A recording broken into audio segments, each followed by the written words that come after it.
Greetings and welcome, guys, gals, and non-binary pals, to episode 378 of the Words About Games podcast, the weekly gaming podcast for Words About Games. I'm your host, Amy Kate Alexander, and I'm joined this week by Hot Tuner himself. I haven't called you that for a while. It's Deaf and Moody.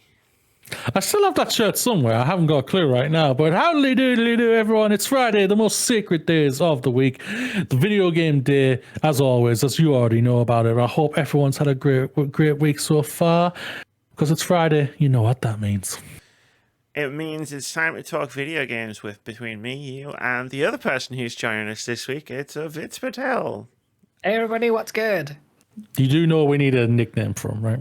Like, I'm working on it, okay? Like, the thing is, I just used to read your t-shirts. Like, inspiration has to strike. You can't force these things.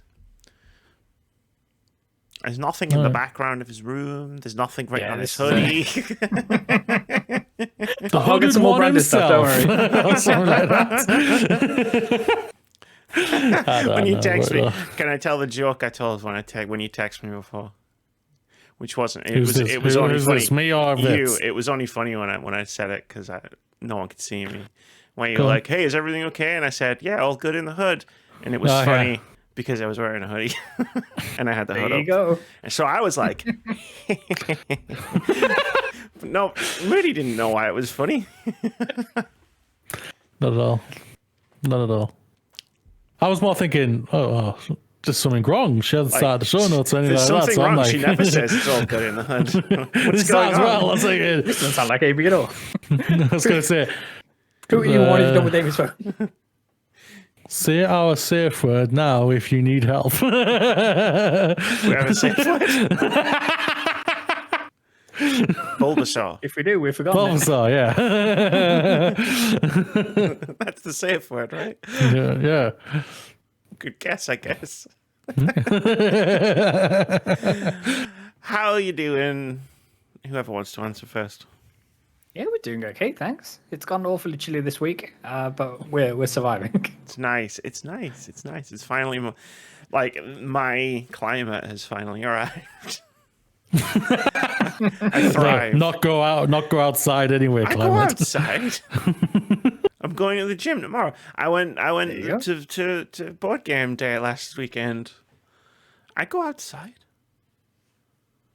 Yeah, but now you don't have to open the window because all your electronics are overheating. Well, yeah, that's true. It also means like I can like die while I'm doing this podcast.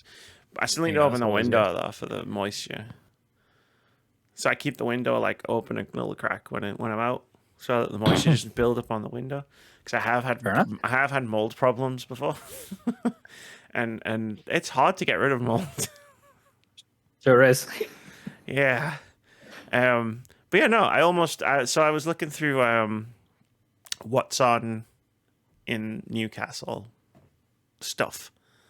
Like, you know, when you go on what's on websites and it tells you. Mm-hmm. And I was like, oh, like, cool. Like, let's see what's going on. And I was using, not Google. I can't remember the name of the search engine I've been using recently, but it's not Google. And I was clicking on all of them and I was like, I found this thing and it was like, Shakespeare in the Park. So it's like you watch Shakespeare, but outside. Yeah. And it was like Midsummer Night's Dream. And I was like, oh, that's a weird time if you have a play outdoors. But it sounds interesting. So I was reading through it and I was like, oh, this sounds really cool. I might book a ticket for it. And I was like, oh, let me just see how much they cost. And I was like, it's in dollars. That's weird. And then I realized it's in Australia. And then it made a lot more sense. Yeah.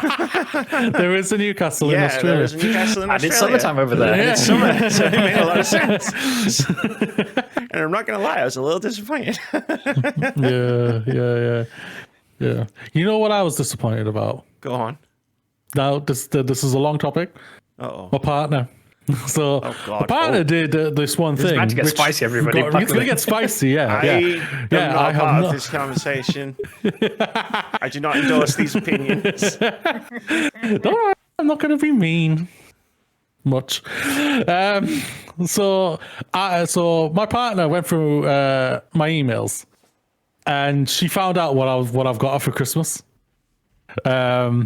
I'm not impressed with how she found this out. I've been asking her, why did you go through my emails? Because I wanted to find something. Well, you found it, didn't you? You cheeky little bitch. So I bought Spirit of the Way theatre tickets that are happening in London next year. You're going to London voluntarily? No. Oh, she's going to London voluntarily. I was I've going to bought 2 say. tickets. She even asked me. So she's like, wait, are you coming? I said, fuck no. I said, well, okay. So I said, Dad, you can ask anyone you want. Bring your friend who hasn't been down since we've moved down here. I'll tell her Amy wants to go and everything like that, and whatnot. But I was just Do a like, London meetup. yeah, you Spirited meet up Away with her. There you in go. London on stage. Yeah. And I know a lot of people who live in the proximity of London. Yeah. So I bought her that. She was so happy because I won't lie, I've been teasing the shit out of her because I mean, like, I've got the greatest present ever for you for Christmas. You're never going to guess what it is and everything. So that's why I think she went through my emails, because she's like, I've teased her so much. I think I've built it up so much. So she's like, well, it's clearly not going to be that great, is it? And she obviously free as ice. It was that fucking great and everything. Not to toot my own horn, I'm not going to lie there, but I was like, yeah, I've done it. I nailed Christmas this year. The ties I got her last year, it's going to top it easily this year. What? I'm joking about the ties. I was going to say socks, surely, right? Yeah, socks. But no, no, I'm not going because I'm not a big fan of the Spirit Away. It never clicked with me when I watched it, and I just have no interest in going to London. So I feel physically attacked. Those are 2 reasons. it's the one Miyazaki movie I just don't understand. I've watched it a couple of times. I'm just like, I just don't get what really is going on. So I'm like, I'm out. That's not. I know it's not Spirited Away. Yeah. Okay. I get that movie. get That it. one's a fun movie. I enjoy that one. This was the first one I watched. Yeah, that's a great one. It's a good. Can we talk about My Neighbor Totoro for a little bit? Go for it. So obviously the film's called My Neighbor Totoro. Totoro didn't do too much. Like, obviously the little sister goes missing, and then Totoro brings up a cat bus and like an Uber and says, "Yo, this girl's gone missing. Can you go help her find her?" Then the cat bus is there. He's jumping on the telephone lines and it goes pick up May and all the rest of it. And then everybody's singing, everybody's happy or whatnot, and they're singing Totoro's praises. Nothing about cat bus. That's my issue. Well, yeah, because the movie's called My Neighbor Totoro. My neighbor, my hero, the cat bus. My neighbor That's what I'm cat saying. bus. I tell you what, though, waking up in the middle of the night to go pee and seeing this staring at you, it's interesting. It's an interesting experience. That's all I'm gonna say. Half awake, just this, and I had options. Like, I chose this one. There were other facial expressions that I could have picked. And that's why I do not allow my dog to sleep in my bedroom. Just imagine it. I'll wake up and I won't have the fun end. I'll have the bad end looking at me and on my look. And I'll be just like, why have I got your ass sticking in my face right now? Did I show you the 2 Spirited Away prints I got from Hannah Alexander from Comic-Con a couple of weeks ago? I don't think so. Ooh, I don't I'm think send you a picture of them. I don't think we had a show and tell. We should have show and tell on this podcast. Like, here's the I show and tell all the time. See, Bulbasaur, Mass Effect, Bulbasaur, Pokemon, over Funko Pops. Exercise by Gohan, Rocky, Tree that's still alive somehow after 3 years. But no, I'll be sure to send that after the fact. Nice. You're two very cute prints. Hannah Alexander does some amazing work. I love Spirited Away. I love Miyazaki films. I get annoyed when I remember that they're all on Netflix exclusively. There's a new one coming out. Awesome. Yeah, because we got a new one coming out. Because he retires and then he says, "You know what? I got one more rip." He Yeah, he retires and he says, I'm bored, he so let's do retires, something. then he tries to watch modern day films, realizes they're all shit, and then goes, well, I'm gonna have to, I guess, you know what, I'll do it myself. Yeah, he's Thanos all the time. Fine, I'll do it myself. I remember watching, was The Wind Rises the last one that they made? I think so. Yeah, and that was amazing. I haven't So seen yeah, that one. yeah, looking forward to seeing what they come up with next. No doubt, no doubt, no doubt. No doubt. Some doubt. Some doubt. Some I don't know. doubt. Yeah, I don't No know. doubt. I don't know. I can't really. I've been watching YouTube all week. I've got to watch. I had a watch later list that was getting out of control, so I thought I'd trim it a bit and watch a bunch of videos that, like, you know, when you go through like your subscriptions tab and you think, oh, I want to watch this, but it's like an hour and a half long, and I don't have an hour and a half, so let me just add it to my watch later list. Have you ever actually tried to watch through that list? Because it's, how do I put this? It's the tonal whiplash that comes from every time I see a video and go, oh, I'll watch that later, and then I watch them in a big playlist. It's an interesting experience to go from like a video about like transhumanism to a deep dive investigation into the legal drama between Disco Elysium's developers and the company that made it, to then a weird 20-minute video which is not serious at all. Like, you know what I mean? Like, it's just like I'm bouncing between all of these different genres and tones and creators, and there's no flow because I've just been going, oh yeah, that looks good. Oh yeah, that looks good. Oh yeah, I do want to watch a video about how all of those American sweet shops are actually fronts for money laundering. Yeah, that makes sense. That'll pair really well with this video about how the Great Replacement is complete bollocks. Yeah, those two things should definitely go back to back. So my one biggest YouTube gripe, rather than just one, is so I was one of those individuals who's using an ad blocker to subvert the need to get YouTube Premium and all the rest of it, and now taken that away, and the adverts are possibly more prominent than I remember there being, but it could just be like a mindfuck going in the back of my head. Did it always used to be this bad? It's a mindfuck. I can confirm it's a mindfuck. I've had YouTube Premium for a while, and I told Mooney this story on the podcast where it was like I was without it for like 3 days, and those 3 days were torture. It's like they were making up for all the time we've missed, all the ads. I was scared. Yeah. Fucking hell, I'd see less ads if I was watching ITV. Basically, yeah, it is pretty much that. It's insane when you don't have YouTube ads. It really is. It's just like, it just flows. It's just, straight into it. Bada bing, bada boom. Unless you're sure that just throws in ads right in the middle of the fucking thing, knowing that people can't skip them. I respect it. Like, I respect that they do, like, they have to do that. Like, but also, like, I love the fact that most YouTube content creators that I'm not already subscribed to on Patreon, because you get ad-free versions there, like, they have timestamps in their videos, so when an ad starts, I can just pull up the timeline and go, that's where it ends. Fast forward. Yeah. Fast forward. Oh, it does do that. So that's thank God.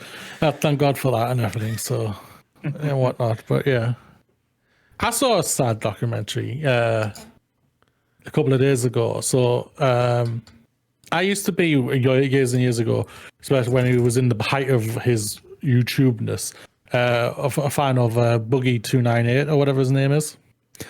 And they've just done, a guy has just released a documentary about him. Interesting. I'll say that the documentary is very good, I won't lie. But to see the height of what he was to now what he's like now, it's sad, and it's also kind of scary to see how much it's fallen. Right. It's yeah, it was when I was watching it, it was hard to watch because I was a fan of him, like around when the PS4, Xbox Ones all came out and everything. When he did his Diablo 3 video, I think, Era 37. That was like the first video of his I ever saw. It was very funny. So then I did watch a bunch of his stuff. Like, he did another one where he smashed a PlayStation controller with a hammer. But yeah, no, I used to watch him a lot as well. Yeah. But like, I'd kind of dipped when he started saying some stuff, and I was like, I don't know about that. Right. I didn't realize he said any of this. I just dipped just because as I Sometimes that started happens, yeah. pulling back. Yeah. And when I saw some of the stuff, I was just like, oh my flipping God and everything. And I was just like, and now you just see him and it's just like, so like, there's like a part of it. This is not really a spoiler of the documentary, but it's like a part of it. The guy Spoilers who's for creating, real life. Yeah, you can't spoilers. yeah, you can't spoil the documentary, but it's like spoiling of the filming of it. Guess It's what like happens to the Titanic? yeah. Oh no! The guy who was filming, doing this documentary, he had to leave for like for a break from him because it was nothing but negativity every time with him. Wow. Right. And it's just like, I have to go away just for my own sanity. And I'm just like, fucking hell. And yeah, I was just like, it's just a shame when you see all these things and everything. And it's just like, I hope deep down he sorts himself out, but yeah, it's just a shame. When I saw it, I was just like, for me, it was a very hard documentary to watch and everything. And yeah, Yeah, no, that makes sense. Like, you know, people entertain you, and then, you know, they don't. yeah, they turn out to be scumbags. They turn out to be awful. Yeah. Yeah. So I think so I would- you I don't would- know what you don't know until you do know. You I don't didn't know what you don't realize know he until actually- they say the things that, you know, Yeah. and it's like, oh, okay, Yeah. now I know. Now I know. Yeah. Like, I didn't realize that he did a boxing match. Did he? But like Creator Clash or No, like a YouTube creator boxing match, Yeah. like Okay, right, yeah. like Logan Paul's shit and everything. And I was just like, really? Okay. I remember when Logan Paul did. Every time Logan Paul does it, He still does it. Yeah, I He know. still does it, I yeah, hear about yeah. it. Like, people talk about it like it's a thing, and I'm like, I don't care. Like, I hope both of them somehow punch each other's fucking nuts off. Like, I don't, because whoever he's fighting is There's not a boxer. probably a dickhead as well. So Apart from the one who literally knocked him out and had to pick him back up basically before he fell in Mayweather. Mayweather knocked him out and he knows he did. But Mayweather like kicked him up so he can make himself look good and everything. doesn't But seem yeah, to have helped. So he's in WWE right now, so it's like Mayweather or Logan great. Paul? Logan Paul. Oh my god. Like, he has like $1 million contract with them. You can be as untalented, like you can be the most untalented person in the world, but if you've got money, like you can do whatever the fuck you want. Like, doors just open for you. The worst thing is, when it comes to wrestling, the bastard's really talented. Like, he's really good. don't tell me that. I don't want to know that. I'm sorry, I can't deny that. Like I watch Wrestle Talk and everything, and like they're just like, fuck, he's really good, and like he's really good. But thankfully now they're leaning into the right part of him now instead of trying to make him a face. It's like, why would you make one of the most hated YouTubers out there a face? It's like you're like, why? But thankfully they're doing it right now. But either way, yeah, I don't know. But yeah. Makes me glad I never got into wrestling. Same. That's fair. I'm slowly falling out of it again, which is really annoying. You know what happens. Like, I came back to it a couple of years ago. remember. Like, Amy even knows herself. Like, I was literally saying, you, me, and Phil should watch this pay-per-view. That was going to be awesome. Which was when it came out, was awesome, by the way. And it was just like, and now even that place, AEW, is like, there's just so much stupidness, and it's just making me go, I don't want to watch you anymore. You're making me not want to watch you. I saw on socials when The Rock went back to WWE. I want to say, SmackDown, yeah, a couple of weeks ago. just like as the strikes was happening, just did a pay cut. And I was like, you know what? He's all about making that money. Yeah. Cena was there for like an entire run since the strikes were done. He and Cena had a little handshake in the backstage area. It was kind of sweet. Yeah. It's like I'm now where you are now because that's it. That's what our feud was like. It's like, okay. The table. Yeah, something like that. I understand that reference. There you go. Do we want to get on to the main topic? Yeah, sure. Let's get on to the main topic. So the main topic this week, I guess I will do it. I guess for you. I was Amy. going to say, Moody, take it away. It's two topics, and the first one, and both of them are related to the Game Awards. The first one is us discussing the nominations for the Game Awards, and if Did either one of us get the predictions right of who was Game of the Year did. nominations? I got did. them. Wait, no, one of you did. Yeah, you got the list. I didn't say Resident 4 was going to make the list. Yeah. But my notes are completely incomprehensible. So let's go over it. So the Game of the Year Actually, I don't think anyone nominations. did. I think you were off by one, and you were off by one, and I was off by two because I had my cynical. Didn't I have Street Fighter? You did. Yeah. So yeah. Yeah, I thought I was off. I had Final Fantasy 16 instead of Resi 4. Yeah.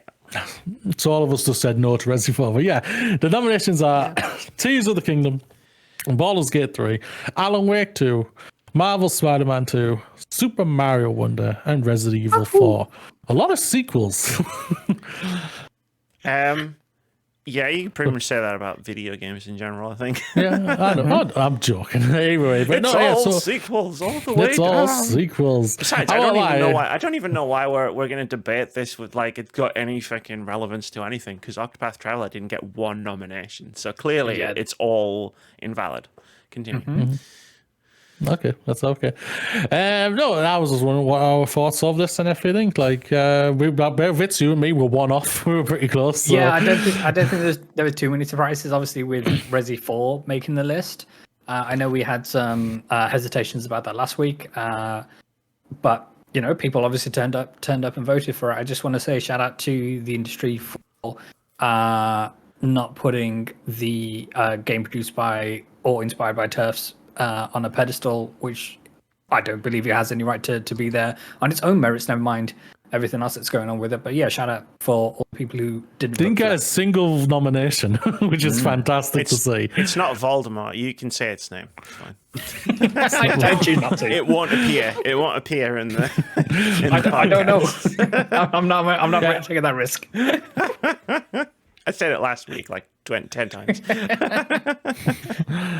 Hogwarts did not get a nomination. Which fair play. You know what? I'll hold my hands up and say when I'm wrong. I was wrong. Fair play to the industry. The critics got something right, even though they still played it and gave it a high review and everything. I have seen a lot, like, because people like try to glom, like content creators. Some I've followed in the past, some I used to follow, some, you know, like they try to glom onto this by doing their own version of the Game Awards. And like plenty of other people have it up there in their various categories, which I find funny. Yeah. But it's not here, which surprised me. Now, what, there might be an advert for some DLC, who knows? But right now, it's not here, and that's cool. I think if it features in the show, then Amy, I'm going to say you were right. It surprised me that I didn't get a nomination. Not for Game of the Year. I didn't think it was going to get Game of the Year. Not that I've played or anything like that. It's just with that was so stacked. I didn't think it was going to get nominated. But I was surprised it didn't get a single nomination. I was like, wow. Yeah, like, I mean, I was the person saying these dickheads are going to nominate it for Game of the Year. So, like, I'm definitely surprised. Especially that it wasn't nominated for Best Indie Game. I don't understand how it didn't get nominated for Best Indie Game. Same goes for Baldur's Gate 3. How's that not nominated for Indie Game? Because nobody fucking knows what Indie Game is. Foreshadowing is a literary device. Shout out to all these nominations and everything. I've played half of them. I've played all half of them. Yeah, I've played half of them, and I'm hoping the fleece for at least two of them. I don't think I'm going to get the Tears of the Kingdom like at all. I've got it there. It's still there. I haven't touched it. It's still in the wrapper. I might just trade it in and just get money for it. I respect the fact that you caved to FOMO and went out and got it. Like, I respect that. I knew you were never going to play it, but I respect the fact that you got it. It'll still be retailing for full price by the time you go and trade it in as the time you bought it. So I don't think too much. Yeah, because it's still in the wrapper, it's mint in it, so it should be higher in price. No. Or you could just play it like later. Yeah. I've got a better idea. I can use it for a Christmas gift. Oh my god, I've got 3 nephews. Two of them are bands still. Yes. Results save me money. And best uncle ever. Yeah. Exactly. I will say I'm looking forward to the orchestral medley that they're going to do just before they announce the winner of the Game of the Year award, because those are always fire. And looking forward to what they do with all the titles they have there. Yeah. Huh. Sorry, I cut you off. No, it's Where's fine. the rest of I was this just going to list? say, like, before I talk about my opinions about the Game Awards, which is what this is really all going to end up being about. Pretty much. My opinions do not reflect anything towards the video games that have been nominated for the Game Awards. So, like, if you are somehow like made one of these games and are watching this podcast, I love you. Thank you for making video games. Any opinions I express from here on out have nothing to do with your video game unless it's called Hogwarts Legacy. That's my disclaimer. This is pretty much what we were all expecting, all right? Like, Yeah. At least I think we all had like at least 5 of them all locked in, basically, didn't we? So it was like, we knew what most of them were going to be, and I think you were very skeptical of Alan Wake 2, though, Amy. I forgot that recency bias exists. I forgot the reason. I even said it during last week when I even said Spider-Man 2 will probably get a nomination. Not that it doesn't deserve it, but will probably get a nomination because of recency bias. Moody, did you not bring a joke back last week that Amy doesn't listen to you? That's true. Yeah, that's true. That's true. Like, I bet got all you, she's girl. hearing from me right now is. You've seen How I She's Met the Your Barney Mother, right? Simpson of this podcast. that's the where she's just hearing trumpets all the time when I'm speaking. Exactly. Yeah, I could be saying the worst thing ever, and she's agreeing with me by the end. What do you mean I've been cancelled? What the fuck happened? Amy says she likes J.K. Rowling. What? It's like, what the fuck? Look, I met her once and I didn't push her down the stairs. I thought that same was- Do you thing, regret right? it to this day? Yeah, every day of my life. No, I was going to ask, like, do you think Alan Wake 2 is only in here because of recency bias? Like, I think many of the people who would have voted it, they would have played at least the first 2/3 of the game. I'm hearing from I haven't had a chance to play it because it's too scary for me. But the last third of the game isn't as impressive to most people as the first 2/3 of the game kind of thing. So I think based on that alone, I think that's what got its inclusion in terms of the way it does the presentation and the music that's involved. And I think it's really elevating what it brings to the table. But in a similar vein with Marvel Spider-Man 2, I think the fact that the first Marvel Spider-Man game got snubbed last time out in 2018, I want to say, and I think its inclusion here has a lot weighted towards it in terms of, we didn't get any flowers last time around, so let's make sure it gets some. Do you mean snubbed that it didn't get a nomination, or that it just didn't win? No, it didn't get sure- a nomination, yeah. I'm sure it got nominated for Game of the Year that year. Because that was the year God of War came out, and that's when God of War won it. And I'm pretty sure. Sorry, yeah, I'm not sure that it won any major categories, quote unquote. it Yeah, lost well, every God of War category came it out was and in, I everyone would was just thought, like- because Red Dead was out that year as well. Yeah. I'm pretty sure Red Dead won all of the awards apart from Game of the Year. Best director and game of the year, I believe. It was Yeah, it was that weird thing where I think I vaguely recall. It was kind of like last year. We were all like, sitting there going, how the fuck Yeah. did this game win every other award except Game of the Year? That doesn't make any sense. Yeah, it's the Oscars all over again. There's one film that wins all the technical awards, but probably hasn't even been nominated for Film of the Year. It's the best game of the year, apart from this other game, which is actually the best game of the year, secretly, somehow, even though it's not the best at anything it does. Sure, yeah. Yeah, well, congratulations to all the nominees and everything. Like, all of them are great games, all in its own right, and everything. I know, like, Amy, you're a big fan of Baldur's Gate 3. I know you've surprisingly really enjoyed Zelda. You haven't given your review yet for it, which is going to be probably at the end of the year. Surprisingly, like, on balance, of all the Zelda games I've played, I've enjoyed more than I've not enjoyed. That I do not disagree with what you're saying, but you didn't enjoy Breath of the Wild and everything. So yeah, so Weird, it's what? Weird, innit? Who knows what I'm going to do next? Yeah, I don't know. Yeah. One thing I do want to say for those which are nominated for Game of the Year, I really hope that Jeff has bolstered up security for if you happen to be invited to go up on the stage to make an acceptance speech, I just hope the security is on. Imagine if it's the same kid. Oh, I think he's gonna have that covered this time because Gamescom he got fucking jumped. So it's like he's strapped my nose back. Everyone's gonna be wearing the seatbelt, and when wards come up, everyone's getting trapped in their seat. No, on the Game Awards bingo card, that's the free space in the middle. Like someone rushing. But what if the same kid actually gets up on stage and he starts doing his thing, and instead of security coming to get him, it's just Miyazaki with the Game Award that he won last year. Yes. And he just goes, I should have done this 12 months ago, and then he just beats him with it. That would be interesting. That would be fun. Douchebag defeated. And then the next week's podcast on the weeks after podcast, we'll be like, the Game Awards was the greatest Game Awards of all time for this one reason. Hidetaka Miyazaki beat someone to death. How can you not say it's 10 out of 10?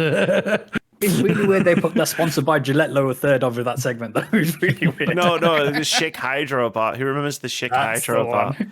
Oh my god. Why have I watched so many of these stupid fucking Game Awards?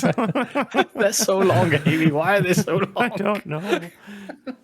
Jeff has to fill all the talking bits in. He has to make sure he's the face of the Game Awards. So all in all, Video Game.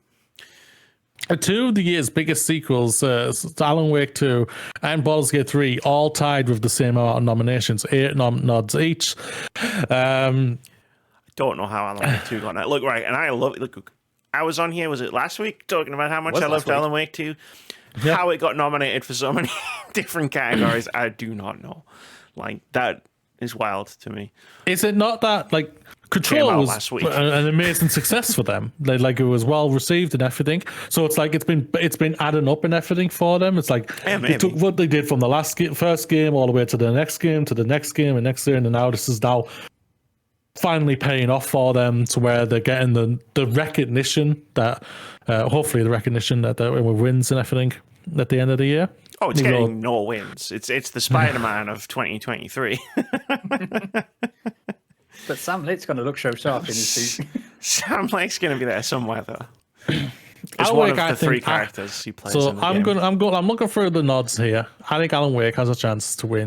Three nominations. Before we go through more nominations, I do want to ask, because obviously, like, the common narrative is between Baldur's Gate and Tears of the Kingdom.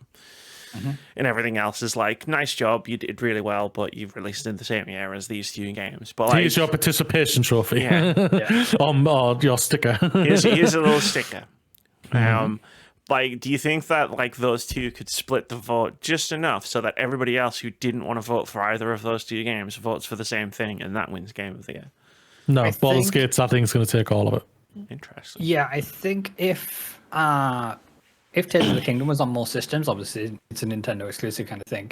But I think, because it's only on the one system, I don't think there'll be much crossover between people who play Tears and people who play Baldur's Gate kind of thing. I think it's going to be like the same situation of last year where it was between God of War and Elden Ring, and like everyone was like it was a split vote. It was like what was going to happen and everything, and like by the end of it, Elden Ring took the big awards, and like Ragnarok took a couple of the technical awards and everything. I think that's what's going to happen with a lot of the things. I think for me, Zelda, I think probably Zelda's going to lose out heavily actually this year compared to what we were all posed thinking it when it came out and everything. Have you met Zelda fans? They're nuts. I've met them. There's no doubt about it. I met them when I said I didn't like Breath of the Wild. I've met Zelda fans. You wish they were all mute like Link, but they weren't. They just go, yeah, why can't you be like you are by like you protagonist people? Come on, man. There you go. He doesn't say anything. It's brilliant. I think Zelda's gonna win. Game of the Year at this thing. I think Zelda's gonna win. You think Zelda's gonna win? Yeah. Interesting. I do. Of the two, do you think that one's more deserving than the other? I think all of the games are deserving. Even the ones I haven't, especially the ones I haven't played. There you go. You like that bit of diplomacy? Yeah, the diplomatic answer. Don't get used to it. So let's smash through the next what one. you doing with real Amy? That's what I'm asking. Like I said, all she hears is trumpets from me, so I don't know. Who knows what she's going to hear about the game direction? You know what, Mooney? You're absolutely right. I agree with you 100%. Yeah. Nominees for great game direction: Alan Wake 2, Baldur's Gate 3, Marvel Spider-Man 2, Super Mario Wonders, and Tears of the Kingdom. The only one that misses out is Resident Evil 4 because, apart from every other award, Game of the Year has 6 nominees, and the rest are all 5. And so the intern didn't just have to copy paste. So I have to type this one. I have to type this out. Do I have to delete copy paste. Resident Evil? Control C, Control V. Yeah. I never know what they're looking for. Like I never know what they're voting for in this category. It's like I have an idea of what I would think best game direction is, but that never seems to line up with what everybody else votes for. So I just sit here looking like an idiot. So what the Game Awards say: award for outstanding creative vision and innovation in game direction and design. Which is nonsense. It's a whole lot of word salad. See, trumpets, Vince, trumpets. Yeah, absolutely. that like I hear you when you speak. I just choose to ignore the words. But that is literal trumpets. That is what you're talking about. It's like, what the fuck? Like those words in that order just slide straight off my brain, and I'm just like, what does that even mean? Outstanding creative vision and innovation in game direction and design. Okay, that's the same as Game of the Year, right? Yes. Like, so Zelda. Because that's what I said last time. I think Alan Wake has something going for it in this category only because I think when it comes to the word direction and directors, I think most people will look toward someone who's an auteur kind of thing. Sam Lake is probably the most prominent come out this year. So I think people will think, oh, director. I've heard of Sam Lake. He's been on all. I've seen films for them. Yeah, there you go. And I think that's what's going to give that title a little bit of an edge. That's why I don't like. I get why there's a category for it at the Oscars, like best film and best direction can be two different things. But like at the Game Awards, I'm just like, it's the same fucking thing. Like games aren't made like films. Like they're made like games. They're directed like games. Best narrative: Alan Wake 2, Baldur's Gate 3, Cyberpunk 2077, Phantom Liberty, Final Fantasy 16, and Marvel Spider-Man 2. Fitz, cover your ears a second. If Final Fantasy 16 gets anywhere close to winning this nomination, I'm going to vomit all over my monitors.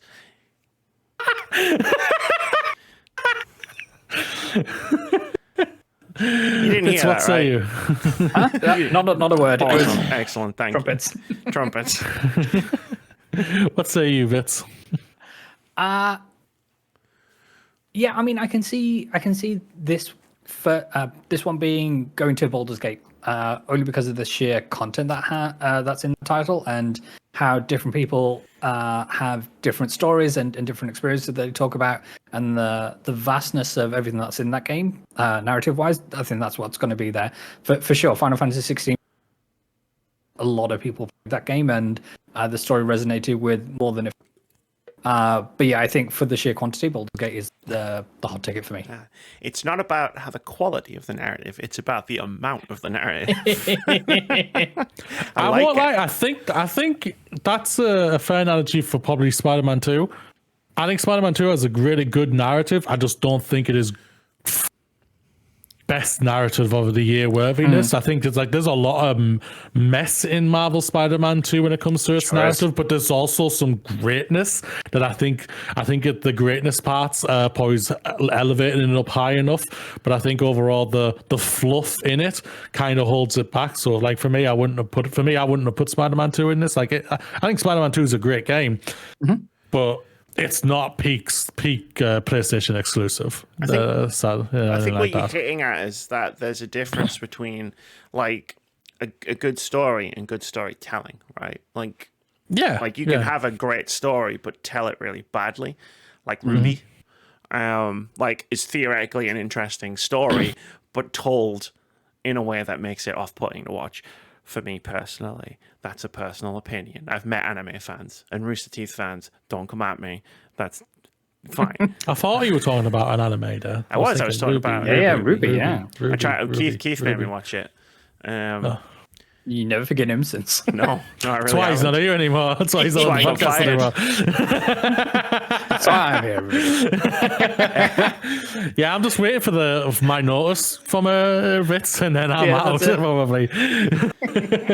I've been going to therapy since then, so so when she stops going to therapy, I know when to worry. Every recommendation we give Moody is like a game of Buckaroo, and we're just adding a little piece, and it's just gonna be the one shot. Maybe that's why. Maybe that's why no one recommends things to me anymore. I recommend things. You do, but even if you say no. Yeah, no. Well, yeah.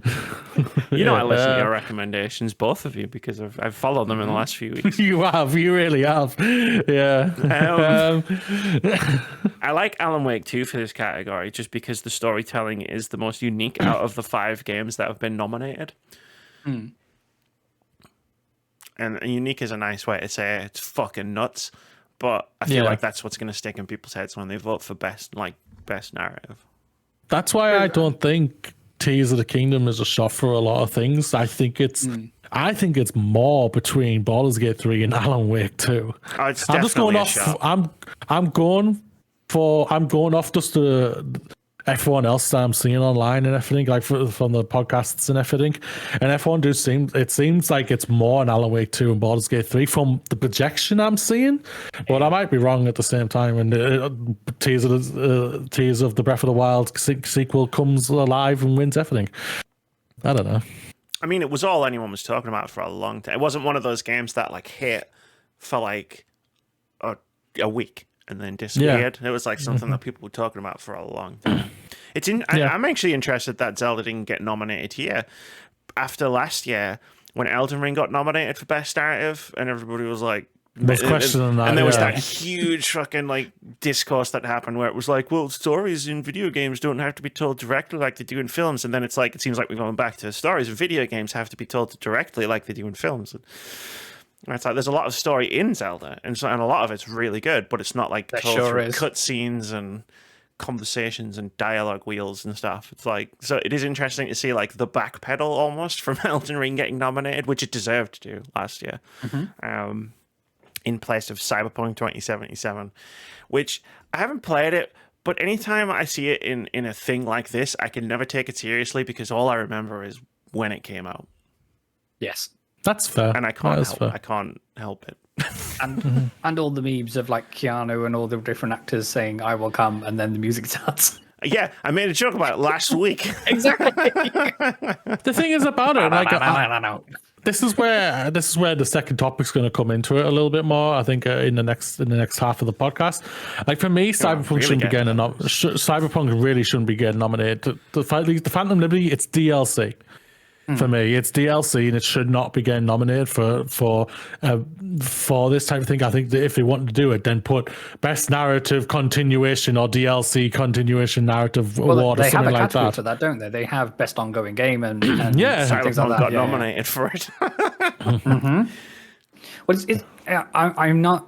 I haven't touched Cyberpunk, so it might be one of these where the 2.0 patch did potentially add a lot of. It fixed the game so much. I think that's why it is. It's because it's now what it should have been in whenever it was meant to come out. Whenever 2021 wasn't it? 2020? Yeah, 2021. One of the two. One of the 20s. One of the 20s. Somewhere. Yeah. There was a COVID and a pandemic. There's a whole thing. And because it's got so much love for this update and everything, which is, that's fantastic to hear. I'm so happy people are finally getting the game that was meant to be when it released. And everything. But for me, it's like, it's a DLC. It shouldn't be nominated for at least. Oh, man. My internet froze.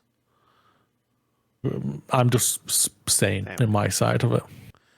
If anyone who has played it wants to talk to me about it and say, I will happily have a conversation. It's on my list. A conversation, not an argument. It's on my list. I might get around to having that conversation with you eventually. but Cool.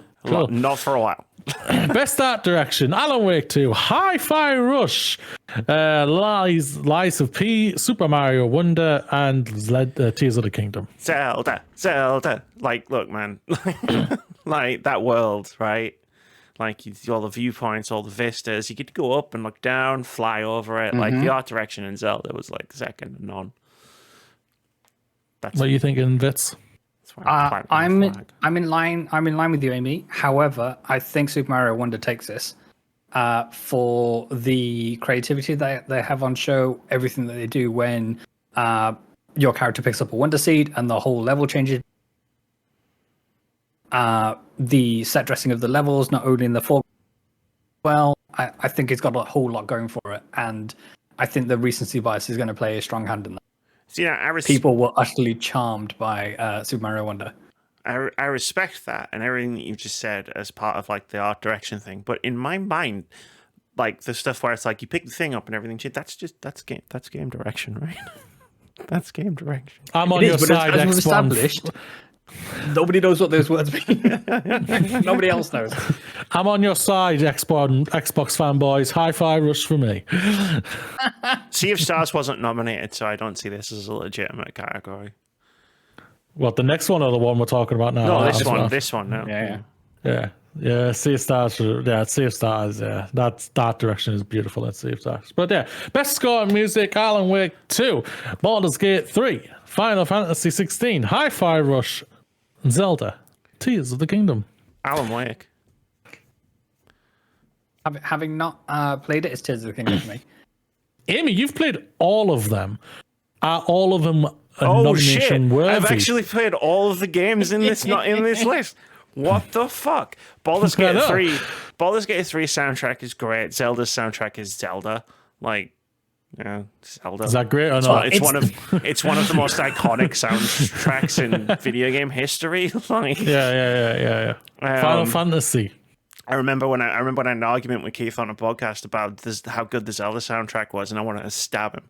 So, Final Fantasy, I don't remember the music. I don't remember the music in any great detail. But to be fair, I did only play like 15 hours of the game, so like I'm not going to comment. And Hi-Fi Rush, I didn't play that much of it because it wasn't for me. That's fair. Fitz, Final Fantasy 16. I know you're the Final Fantasy guy. Yeah, the music in the moment, it's super bombastic, and there are some wonderful bits of music in there. However, none of that has stuck with me after the fact. But the score from Tears of the Kingdom, I'm still listening to it on a daily basis. It is that beautiful. Especially some of the scores that we get towards the end of the game. Not to spoil anything that happens, but yes, it's a culmination of 35 plus years of all things Legend of Zelda, and yeah, it's amazing. That's my shout. Alan Wake 2's music is good. It's really good, but the way it's implemented in the game is what tips it for me. Yeah, sweetness. Best audio design: Alan Wake 2, Dead Space, Hi-Fi Rush, Marvel Spider-Man 2, and Resident Evil 4. The horror category, basically. Dead Space, right? I say Dead Space, but I can easily just go on because from the consensus online, probably Alan Wake 2. That's where my shout would be going. Alan Wake 2. I haven't touched many of these titles, but it's from the Hubbard brand, and I don't think enough people remember back to Dead Space. Or Hi-Fi Rush, which is a crime. I'm not going to lie, Vince. Yeah. It is a crime.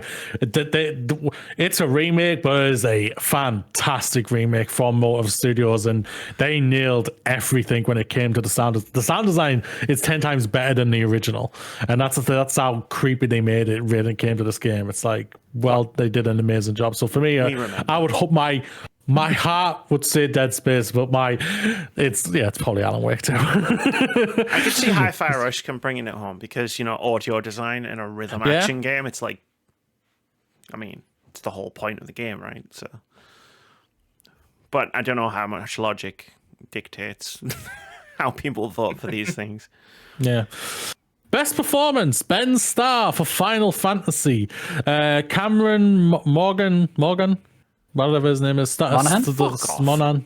Star Wars Jedi Survive. Idris Elba Cyberpunk. Melene Lindbergh Alan Wake 2. Apologies if I am butchering these names. It's not my Melanie. intention. Melanie. Melanie, sorry. Neil Newborn, Baldur's Gate 3. And Yuri? Laurenthal. Yeah, Laurenthal. Marvel's Spider-Man 2. He has a voice that's just too young for him, actually, because he's like in his 40s or whatever now, and his voice is still it's like very young. It's like, what the fuck, dude? That's Peter Parker. Yeah. Like, I love all of these people. They're all fantastic, but like the fact that the narrator from Baldur's Gate 3 didn't get nominated, like, makes my soul die. I've heard that. I have heard that. Like, she's so good in the game. And like, I don't know if anyone's been on a YouTube channel. She's been posting outtakes videos. So she's got shitloads of outtakes, and she's been posting them on YouTube. They're amazing. So what are we thinking, people? This is the Ben Starr Starr category. The only thing I can see dethroning Ben Starr, taking this away from him, is the Legion of Idris Elba fans.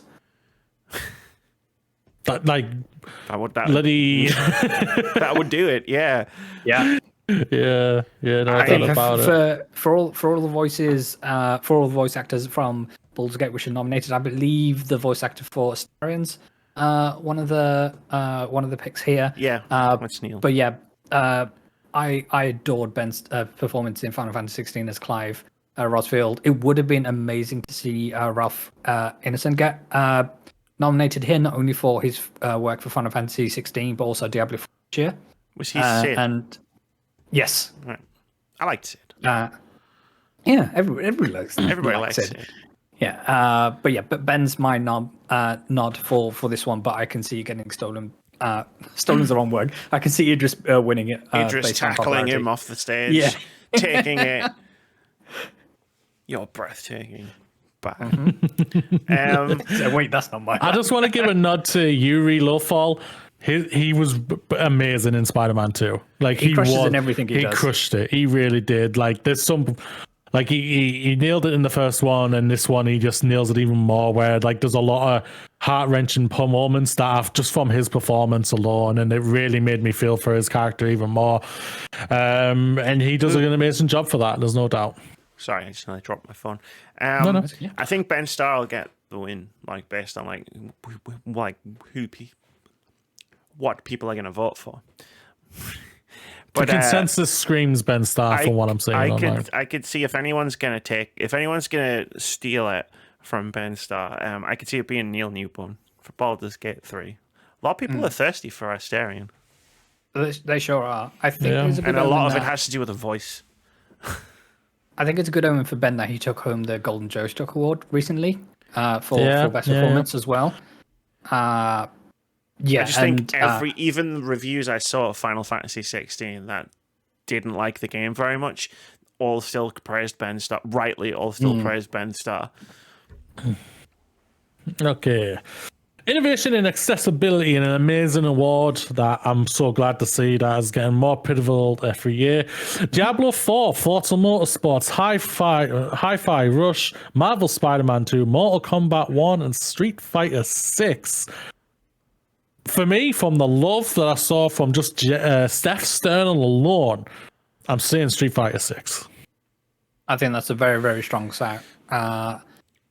Personally, I think my nod would go to Forza Motorsport for all the accessibility options they brought to the table here, even allowing blind people to actually not only race but to compete and to fight for wins with all the different tools fucking they have on forgot board. about that, and me and him even spoke about it a few weeks ago. From what I I've heard, forgot about that. I take that back. Yeah, it's Motorsport. I would say Forza, but to be fair, I've barely played anything on this. But I'll just shout out to this. Like all of them have, to what I saw, and I've played 1, 2. I had a look at Mortal Kombat, didn't play much of it. Street disc. Fighter 6, and I looked at the disc of. I looked at, but Street Fighter 6, thanks to Steph Sterling's video, all have like great accessibility, and to see that becoming pivotal these days for at least the AAA developers, it's fantastic to see.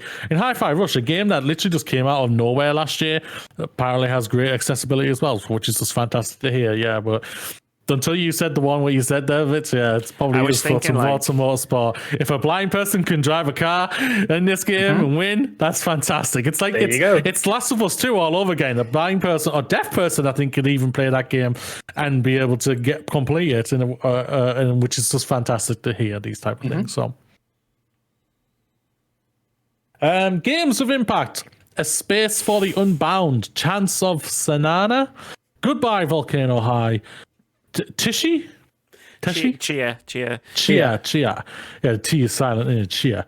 Terra, Null, and Vemba. First of all, the category Games for Impact was made for Goodbye Volcano High to win.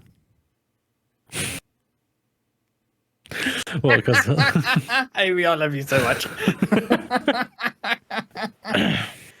And that was why I was laughing. What's that coming through the sky? We don't need to worry about it. That's the plot of the game. it is the legit plot of the game. There's no doubt about it. Fitz, what say you? For me, it's Vemba, but I haven't touched too many of these games. For my money, it's Vemba. I've played half of them as well. I've played half of them. I own all but one of them. This is a good reminder that I really need to stop making my way through my backlog. What say you, Amy? Well, I say I was the only person in the world who played A Space for the Unbound, so that's not going to win. I played some of it. I just didn't get fully into it. I want to say... I don't know. What's the thought-provoking game with pro-social meaning? I guess it's just going to come down to which one was the most played, I think. And I think Venbo was probably the one that I saw more people who are going to vote for this play. As much as Goodbye Volcano High, probably had the biggest impact on me in terms of emotions. Like Vember as well, though. I mean, we had a massive talk about that. We did, yeah. A while ago. For me, it's between Volcano High and Vemba. I would vote Vemba. Vemba, I absolutely adored. I thought it was an amazing game. But Goodbye Volcano High game, like what you're saying, MB, is like the story on that alone is just incredible. I had to go back and watch the last part again because I couldn't see it. Because of the tears. Yeah. Did you have to watch it a third time because tears started again? No, I compose myself. Makes me want to play it again. It's good. Yeah, Chance of Sanaa looks awesome, but I haven't played it. I've heard amazing things about that game, but I haven't heard a peep. I've got it downloaded. At some point, I'm thinking I was going to play it, and I just don't know what happened. It's exactly my kind of game. I'm going to skip those two. Yeah, I was going to say, let's... Best independent game, Cocoon, Dave of the Diver, Dredge, Sea of Stars, Viewfinder. I'm going to have a lot to say about this in the next part of the podcast. Fine. What game would you pick? I've lost. There it is. Best independent. You've played all of them apart from Cocoon off the top of my head. I have. What game would I... So you're asking what game I would pick? Yeah, that's basically what we're going for right now. What were our thoughts? Oh, not what game I think would win. Well, what game do you think will win? Sea of Stars, I think, would win. What would I pick? It's like choosing my children. And I don't even have any children. It's like choosing between my plushies. Your EV plushies. Viewfinder is the one I would pick. Wow. Interesting. Viewfinder's mechanics are incredible. That was one of the best things about that game, no doubt. What would you say, Vitz? Cocoon is the answer for me. I know that the way the category is still doesn't make any sense, and there's some discourse going on between the second half of this is going to be for discourse. Okay, that's fine. So we'll say one of these titles. We're gonna have fun. And one of these titles doesn't belong there, and it should possibly be in other categories for representation for that. But yeah, Cocoon is my shout. It's an amazing title. For me, probably Sea of Stars, but I think a dark horse is Dredge. I just don't know if enough people who are going to vote on this played Dredge. Like, It was massive. Like, I know I know a lot of people bought it, and a lot of people yeah. played it. I just don't know if Yeah. I saw that impact in the game's Can I ask press. for Sea of Stars? From what I've heard, it's more a run-of-the-mill experience for the first, say, 9 to 10 hours, and then what the elements it starts to introduce makes it a contender, as it were, for these awards. Is that fair to say, or? I don't know. Okay. he might. I think So I'm at my- that my half, line- I think I'm at that halfway point now. Yeah, so my line of questioning was, would enough people have got to that point where it does allegedly step it up a notch in order to bring the make a votes fair their way? point. Not too sure. We'll tell you when I do my game of the year list. Best debut indie game: Cocoon, Dredge, Pizza Tower, Vember, Viewfinder. For me, Vember. Shout out to this finally being the year where all of the games in Best Debut Indie are actually debut games. Yes. Makes a change. Venba.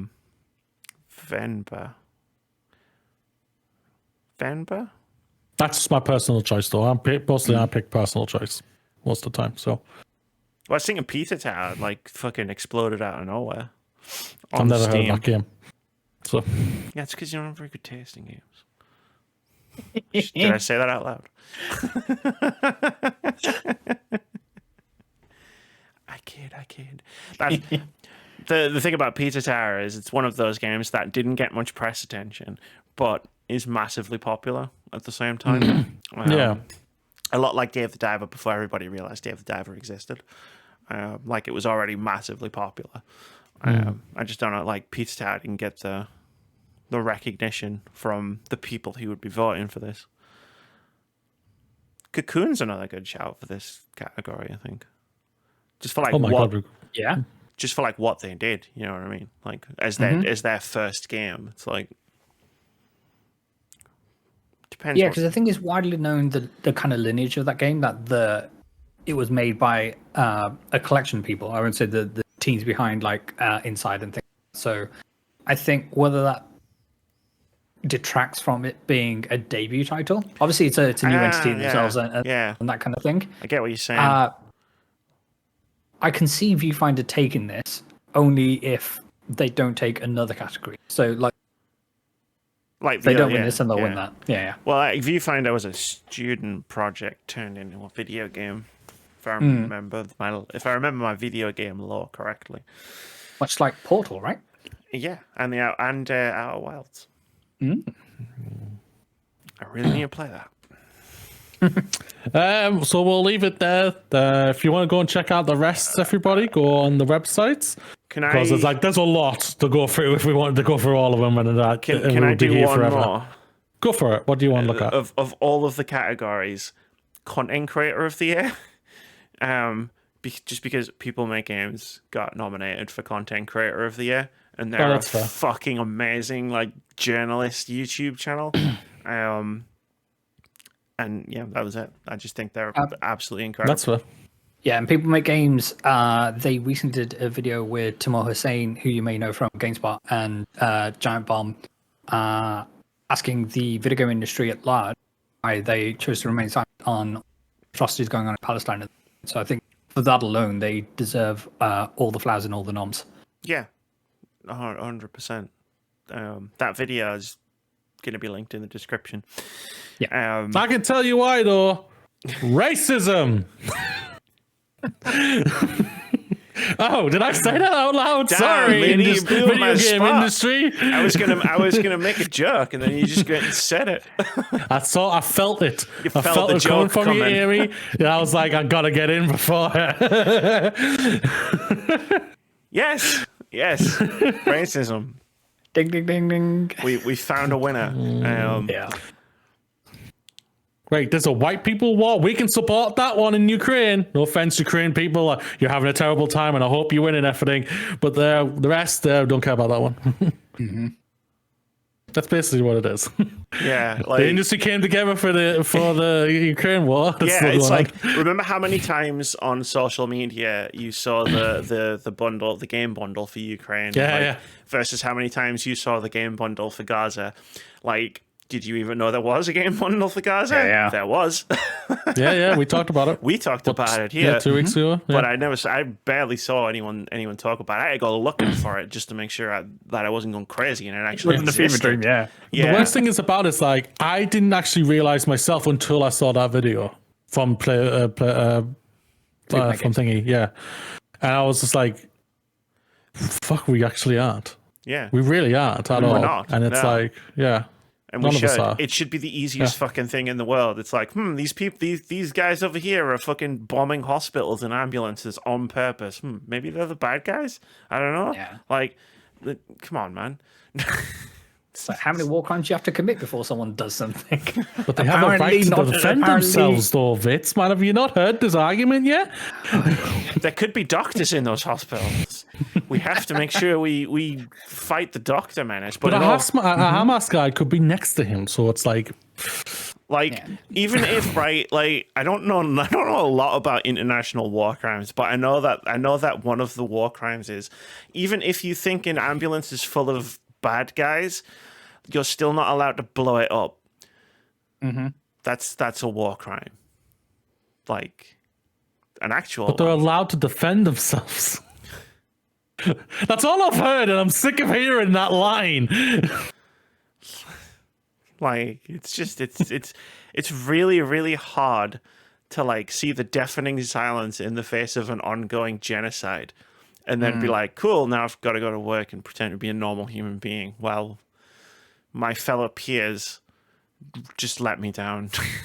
And all these people in the UK will go around wearing poppies, but they won't vote for an armistice. It's like, what the heck? It's like, well, clap for the hospitals during COVID. It's like, like, we can't stop them from being bombed in other countries, though. Like, nobody cares. Sorry to get political. Oh, you got political? Actually, I'm not sorry. How is it political? Fuck you. I don't know what we're talking about. It just isn't. I don't know what we're talking about. War crimes are bad. That's not a political statement. Yeah. Genocide is bad is not a political statement. It shouldn't even be a controversial statement. So, Amy, before the halftime show, it is Indie Game of the Week. What have you picked out for everyone to go and check out? I don't know. You put something. Excuse me, sir. Apparently, it's called. Excuse me, sir. It's a point-and-click adventure game featuring content creator Molly Moon. Apologies in advance if she's like problematic. Her world, I don't know. Okay then. I assume not. That was a terrible Amy joke. gets cancelled tomorrow. That was a terrible joke. But her world is creepy and surreal, and if you're not careful, deadly. Can you solve the mystery of your missing brother? Then we don't know. Or will Molly lure you to your doom? This is coming from Molly Moon, obviously. Jesse Cox, Airdorf Games, and Torpal Duke. There's a demo available on itch.io, and a link to said demo in the description wherever you're getting this podcast. It just looks weird in that kind of way that like Amy likes. Yeah, just say the line. Yeah. Amy likes it. Amy likes this. Amy likes it a lot. It's weird. This looks and I like weird. it a lot. But in a good way. In a good way, yeah. Not in an Amy weird way.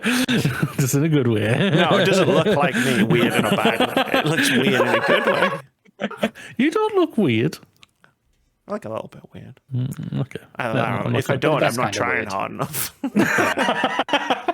We come back to halftime show. Is this weird enough for you, Moody? I just make myself look like a fucking Picasso painting. Like, give me 5 minutes. There you go. Wow, she said 5 minutes. So this is what happens when a woman takes no effort to make their makeup.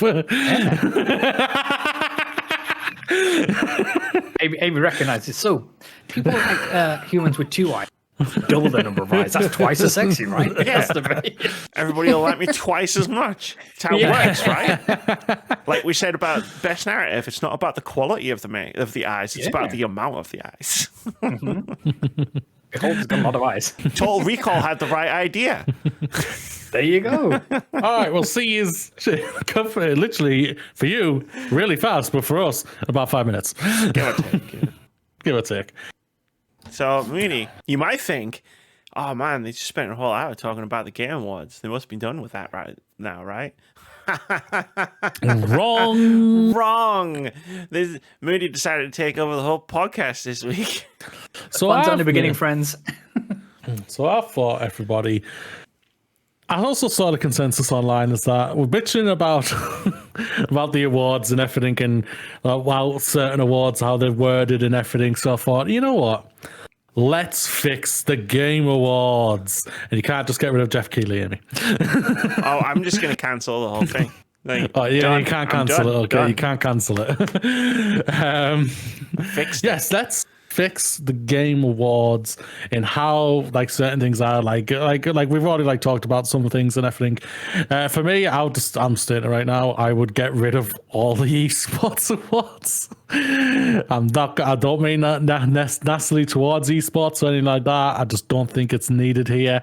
Along with content creator as well, I think that needs to be basically just get rid of all the time and make the thing properly focus on the video games.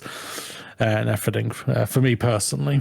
What do we say is this? I would agree with you on content, even though I just shouted it out because, like, of one of the nominees, I would agree with you on Content Creator of the Year because, I mean, what the fuck does that have to do with anything?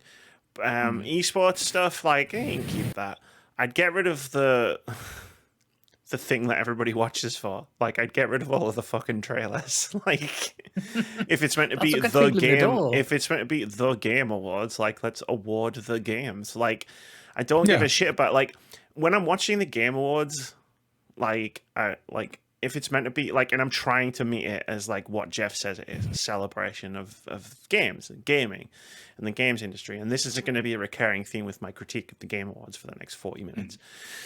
But like right now, it's like let's celebrate games, the games of 2023, the current year, and like that's great and everything. But all we're here for is watching fucking adverts for all of the mid games that are coming out next year. They all start with world premiere. Yeah, like, oh look, here's Vin Diesel to talk about the Fast and the Furious game. No one's going to play because we already know it's going to be bad. Like, all right, fantastic. How is this celebrating video games exactly? That's fair. That is fair, no doubt. But we did get Michelle Rodriguez talking about her love for Tekken. It was brilliant.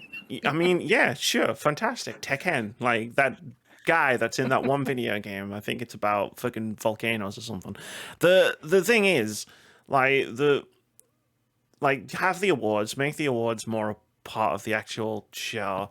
Like they do lots of cool stuff at the Game Awards, like the orchestra when they introduced that, and then they fucking barely use it anymore. And it's like, well, use the orchestra more, like give us more like cool music. Like the year that Mick Gordon performed like part of the Doom soundtrack live at the Game Awards was fucking incredible. Like that was such a great moment, but they just barely do that kind of thing anymore. It's like celebrate people. Like we've seen the spotlights on game developers, like the woman, it was years ago, and her name I forget, and I don't want to get it wrong, but there was the woman who made the adventure game, like one of the very first video games way back in the day, and at one point at one Game Awards many years ago they did a feature on her, and I was like, that's I know who you I don't know the name or anything, but I can picture. I researched it as part of a video a few months ago, and it's like I'm terrible with names, but like do more stuff like that. Like have more game developers come up on stage and talk. Like everyone memed on Chris Judge last year for his speech, which I believe is still going on right now. But it was such a good fucking speech. Like it was. I'd rather watch Chris Judge talk for another 20 minutes than a trailer for a game I'm going to forget about before the show's over. I would get rid of the actor stars from movies and films and everything. For me personally, the person who should have been given the award to Christopher Judge last year was the person who won it the year before that. Yeah, that would be cool, like a passing I of think the that's torch kind of thing. Yeah, it's what the Oscars do for the most part when it comes to at least their main category awards. Oh, fair enough. It's the passing of the torch, and especially in the actors awards. And I think this is what, I can appreciate though they cannot make it. I can appreciate that. Then gets another developer at least, not a freaking actor. Someone or like someone else who was in it, like the kid who played Atreus, you know, or like another, even just another developer from Sony Santa Monica, like Corey gave him the award because it's meaningful, right? Yeah. But I don't know, like for me, it's like it's not like necessarily. I don't necessarily have like a laundry list of things that I would do that would like change and fix the Game Awards. Like, but my first order of business, if I was suddenly the in charge of it, was one, I wouldn't have a host who's trying to make himself the video game man, because then that just overshadows all of the other stuff. I would actually make it a celebration of gaming, like a celebration of the year that we just had, rather than it kind of pretending to be that, but then not being that at all. Like, yeah. Fitz, I think. What do you think? I think to your points, it needs to be a celebration, more about the people who make these games rather than just the entity. For sure, we need to put like a name on the wrapper of the organization that built the game of the year kind of thing. We need to celebrate more the individuals and the stories that brought them there, kind of thing. And we speak for so long about, okay, we can sit at the end of a video game and watch the credits, but then there isn't any really follow up to that to say, these people, they have such interest. Is how we go about them, and whether it's a piece that they do after the fact. I accept that, you know, in the heat of the moment of opening the envelope. And the winner is, you can't just have a video package ready. Yeah, can't just have 1,000 people get up on stage. It's like, the winner is Sony Santa Monica. It's like, oh god, this is going to take a while. But like, you have the 6 nominees for Game of the Year. There's no reason why you can't go to these 6 studios and film a piece to showcase the team at large who start putting some names, some faces to the names that we see in these. Yeah. It's one of these things where these video games are made by people, they're not just made by organizations. I think. And like, I don't know, like just picking one category out, and it's like, the best soundtrack of the year is Octopath Traveler 2, Justice for Octopath Traveler 2 soundtrack.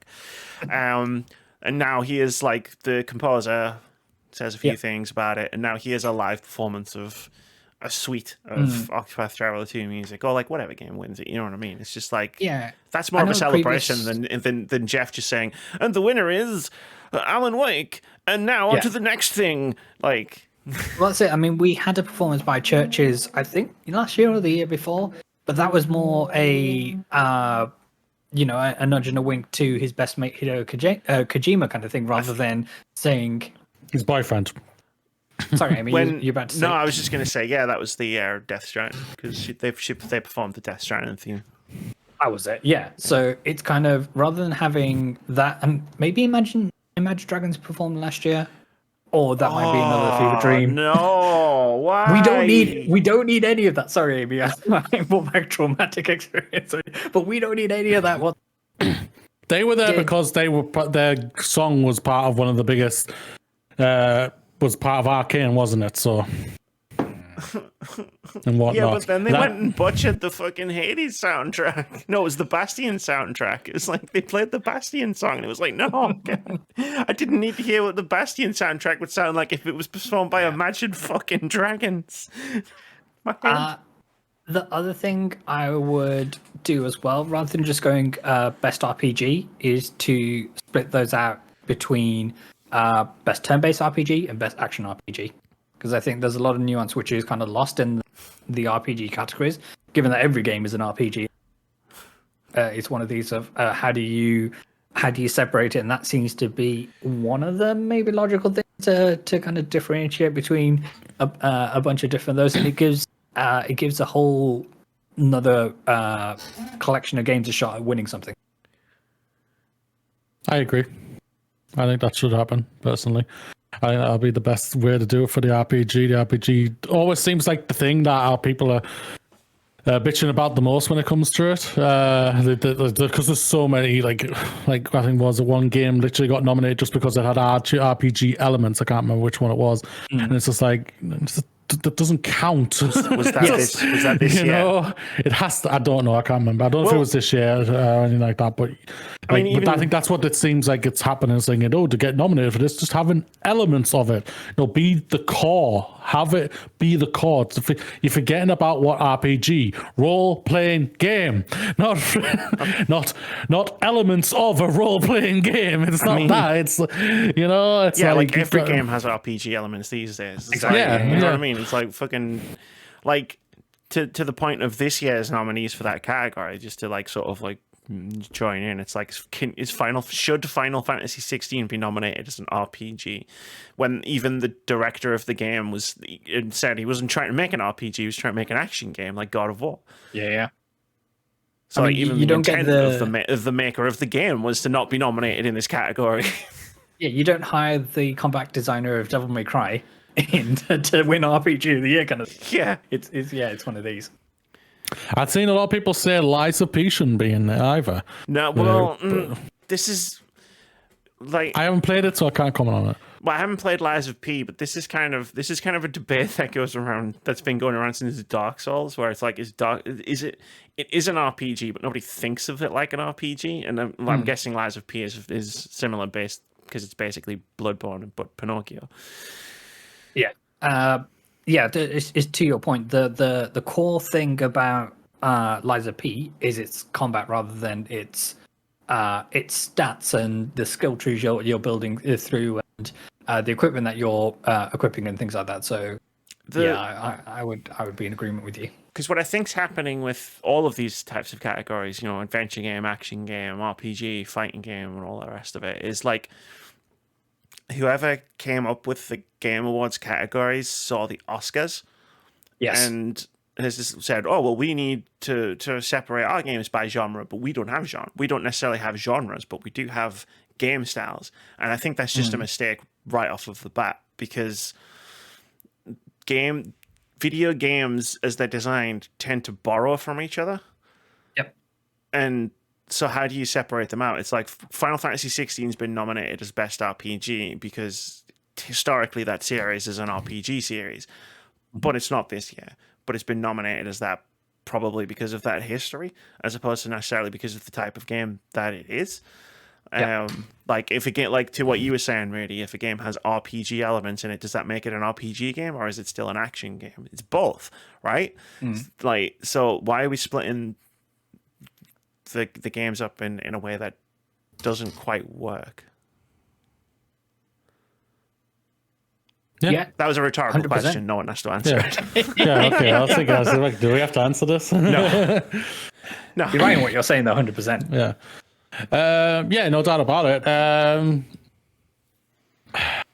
What else would I change? I mean, I can go if you want. Yeah, go. I haven't asked you. I apologize. Go. You said you had something you want to talk about. Well, I got a few just based on the categories. You've got best ongoing game. It's like, okay, that might have made sense, say 10 years ago, but like, what games on ongoing games these days? Like, I mean, I'm not even making a joke about games coming out and being broken and having to be fixed later on. I'm talking about like how many games just continuously get content updates. Like Stardew Valley's an ongoing game.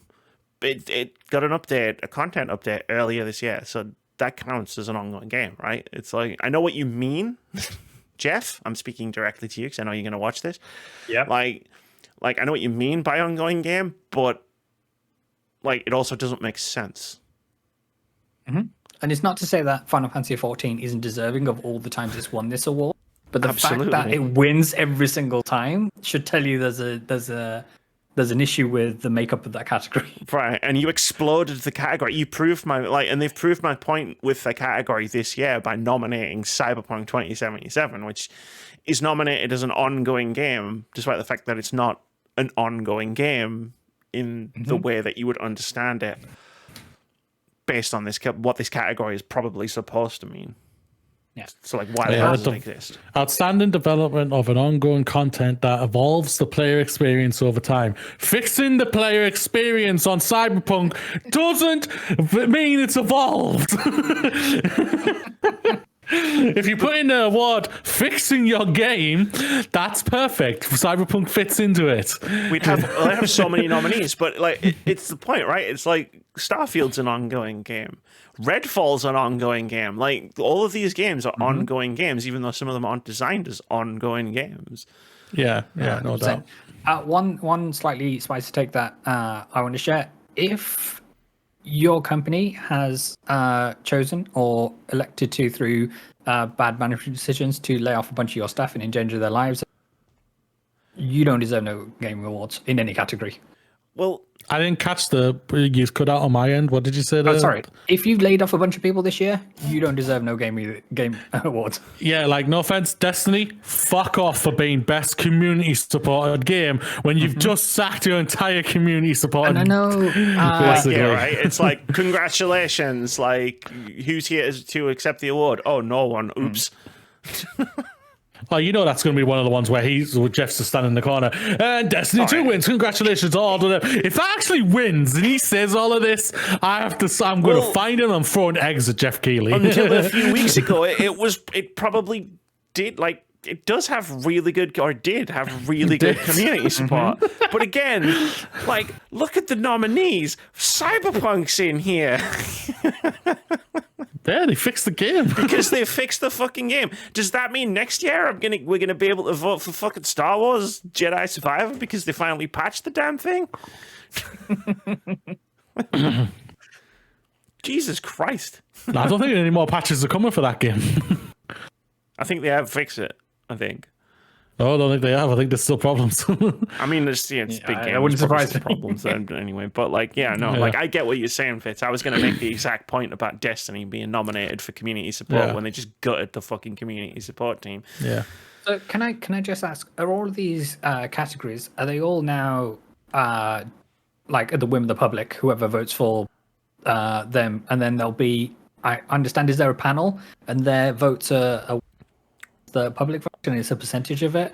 And will people just put Destiny 2 up memes? People do could. that because, I mean, Sonic Frontiers Won the People's Choice Award. Yeah, the People's Choice. Which I think is funny is not on this year, I think. Mm-hmm. Yeah, it's not. Okay, let's It's have a not. look. I don't remember seeing it. Oh, good. It's not It's here. not on. He saw. Yeah, we can't have this guy happening again, guys. Yeah, Isn't no. that what content creator of the year is? Just a popularity contest of whoever can activate their audience. The awards process. Okay. How are the winners selected? Winners are determined by a blended vote between the voting jury, 90%, and public fan voting, 10%. So you vote, and it's worth 10% of the thing, and then the selected, like, I know how this works. It's ballots, so like all of the content creators, like the big content creator sites, and the websites like IGN and GameSpot will get votes, and they vote on what they want to win, and then that's how it's decided. Like, which, I mean, great. Like, God damn it! And all those votes would have been cast beforehand in order to get the nomination to begin with. No, so they, if I understand it correctly, the jury. Hang on, it's right here. So the jury of over 100 global media and influencer outlets, they just make a list. So they have all the categories, and then they write their nominations down, and then they send those in, and then I believe the voting is a separate thing. So once they get the nominees, then they vote on. Oh, between these six, who's going to win, that kind of thing. Yeah, it's like, okay, so you've got to vote. It's like, who do you want to win Game of the Year, Zelda, etc., etc. Fair enough. Like the fact that it's based on, you're gonna make me do this again. The fact that it's based on like websites, like news websites and influencer sites and stuff. Like the fact that that's what it's based on is what makes me not really care about who wins or not, because it's like, most of these places that are voting are like half a step removed from marketing. So essentially what's happening 100%. Is it's like, oh, it's the marketing awards. Not... Yeah, which is why something like the DICE Awards holds so much more water for me. Like voting. Yeah. I'm always way more interested to see what people who make games think were the best things that were made in any given 100%. year. Whereas Yeah. like I'm bombarded with opinions of, like the YouTube channels and websites all year round. It's like I already know what you think are the best games of the year.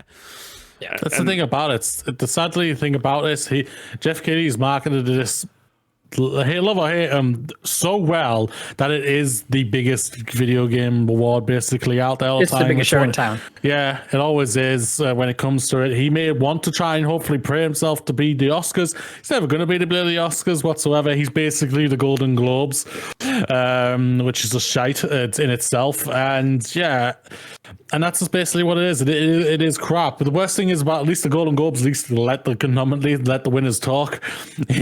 Jeff just does all the talking himself and how can I like position myself as the center of the universe as far as video games go? Yeah. Every time I see The pandemic really screwed us over when it came to Jeff Keighley because it just made him go full egotistical madman. Every time I see Jeff Keighley, all I think about is Mountain Dew and Doritos. So I want to throw in one. I want to change the Game of the Year award. I want to change it to, but for me, I think it's six nominations is stupid. I'm saying you just literally, that's more than just a token award and whatever. I think if all the awards are 5 nominations, the Game of the Year should be, for me, 5 nominations only as well. And it should just be for me personally. I think that's just how it should be. I think if anything more, I think it literally is. Here's a token nomination for you. You participated more than anything. The 6th one literally feels like a participation award for me personally. Like, for all we know, Spider-Man 2 might not have gotten there, like what we were saying about like the stories and bits and everything, or Resident Evil 4 might not have gotten there if it was just 5 nominations and everything. Yeah, I think for me, Disney needs, like, if everything, it makes no sense just in my head.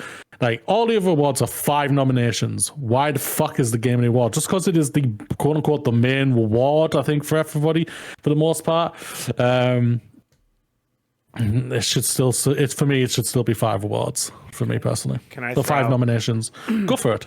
Can I throw out an even spicier take about the Game of the Year award? Just get rid of it. Get rid of it altogether. Yeah. Right. Like, not just because I get annoyed when people tell me, like, they use the Game Awards Game of the Year as this is the objective Game of the Year. Like, 2022's Game of the Year, Elden Ring. It's like, no, it wasn't. It was Immortality. And I'm correct in that because that was my opinion. Just like if Moody had said that, he would have said, no, it wasn't. It was God of War Ragnarok. He is also correct because Game of the Year is like a personal thing. Like, it's entirely subjective. It's completely subjective. It's like, what was your favorite Game of the Year? Democratizing that just feels ridiculous, especially when it's given so much credibility as being the Game of the Year. Like, Elden Ring wasn't Game of the Year last year for me, and that's perfectly valid because your favorite Game of the Year is your favorite game. Like, I don't need to see what the committee's favorite game of the year was. I don't really care. Like, I care about individual opinions. Like, I care about what Moody's going to say this year's Game of the Year was, or yours was, Fitz, or like individual people's going to tell me, because like we can have really cool and interesting discussions about that and about how you're all wrong and I'm right. But when it like in like lists of like websites and outlets and YouTube channels that like I like and like whose people I respect, it's like I like seeing those. But once you start blowing it out into this massive thing where it's like, 100 outlets all voted on Game of the Year, it's like, okay, I'm like, why do I care about that? It gives me no context for why they thought that was Game of the Year. Yes, that's what we're missing. So I'm not really that bothered. But then people turn that around and say, well, it was the objective best game. And no, it wasn't. There is no such thing. Go away, leave me alone. Etc. etc. I get that. I understand that.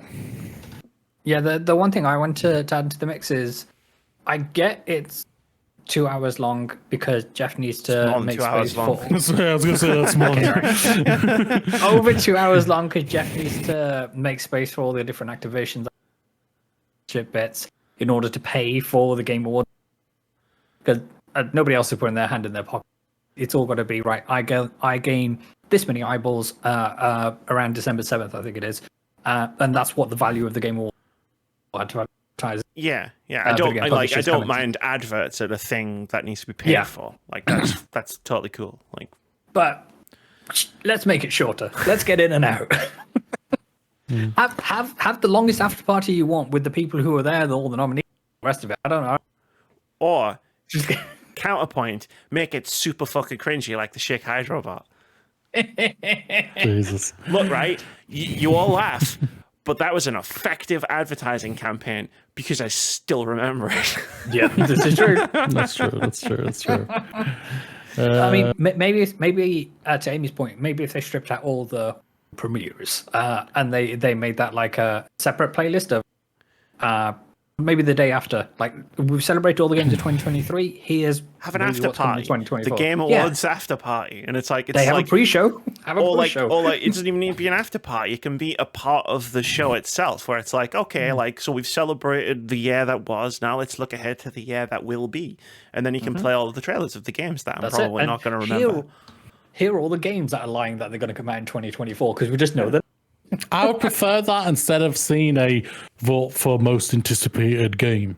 Just give me a massive trailer of all these games that are coming out next year, which I think would be absolutely amazing. Which again, like I kind of feel the same way about that I do about the Game of the Year award. It's like my most anticipated game of 2024 is Final Fantasy VII Rebirth. No one can tell me otherwise. Like, and I think that I'm interested in hearing why people are excited about games, not necessarily just seeing what the consensus view is. Yeah, based on.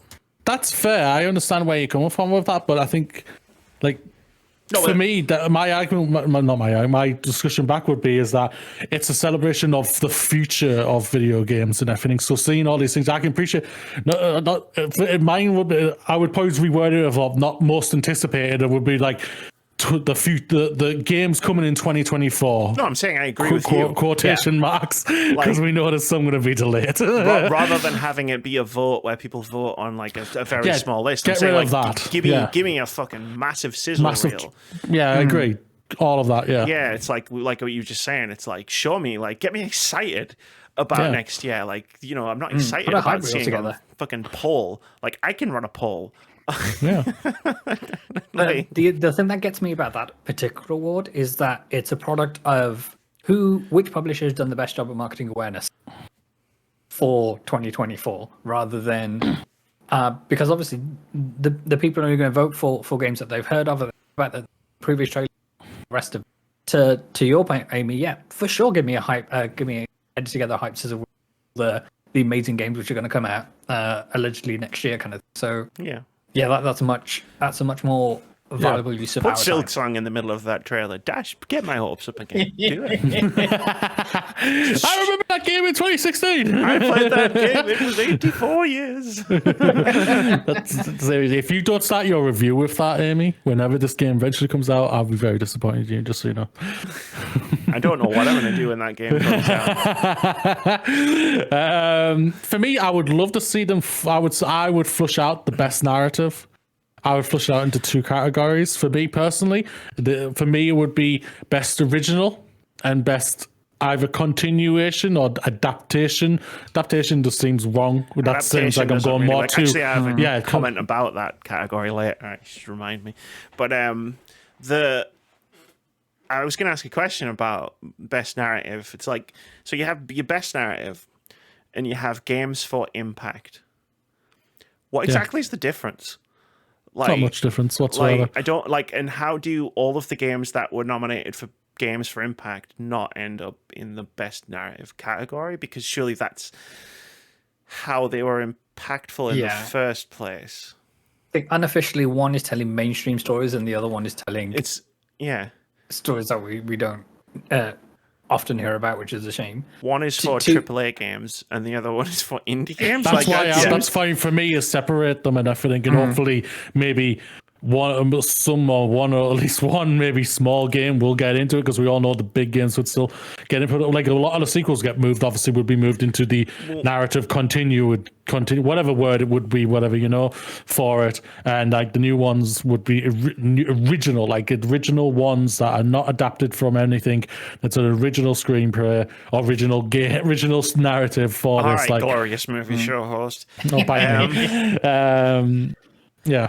Well, I think that just comes to another fundamental flaw in the way these games are selected in the first place, because the bigger, more popular games are the ones that are most likely to win the awards, because those are the ones that were played the most by the people who are in the jury. No doubt, More people in the jury are going to have played Spider-Man and Baldur's Gate than they're going to have played Cocoon and Viewfinder. You know, like that's just how it works. But then but because of the way the Game Awards is set up, that bias translates into the award winners. This is where I changed the voting system altogether. Now we're talking revolution, baby. Let's go. March on Los Angeles. Get the pitchforks. I'll get the placards. And Vince light the torches. Someone get a guillotine. Gondor calls for rain. You can have critics. That's absolutely fine in the voting system whatsoever. But I think you need to bring game developers into the voting system as well, like and whatnot. And then Guys, you can have just make the DICE Awards again. Yeah. Well, that's why I'm not making the DICE Awards. So I'm saying you can allow the critics in and everything like that. For me, I would. This is going to sound a little bit harsh. I think there's too many content creators type thing into as a critic for me personally. But I can be persuaded to say no, that you should be in it as well. But either way, that's how I would do it. It's like, for me, the voting system needs developers need to be brought into the voting system as well.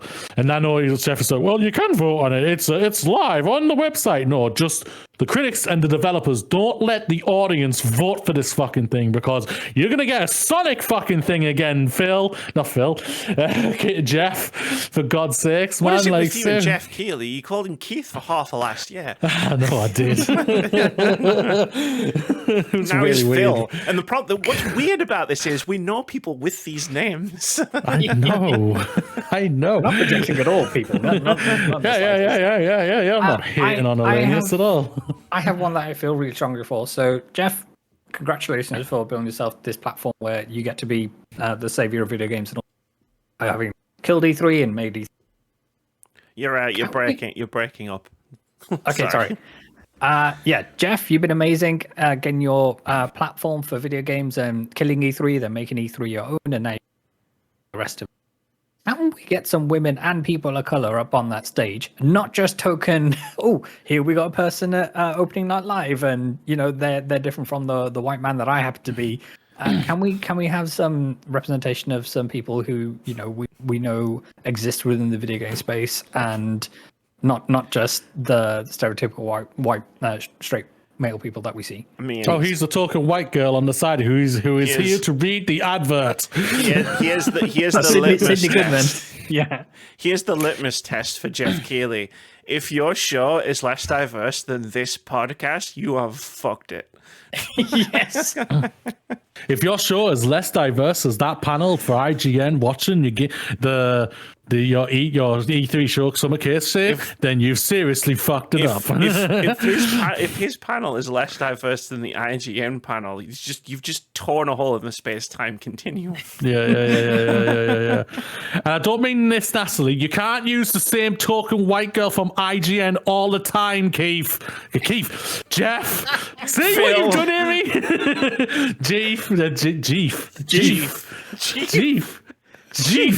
Jeff, you can't. Like, seriously, there are other people out there.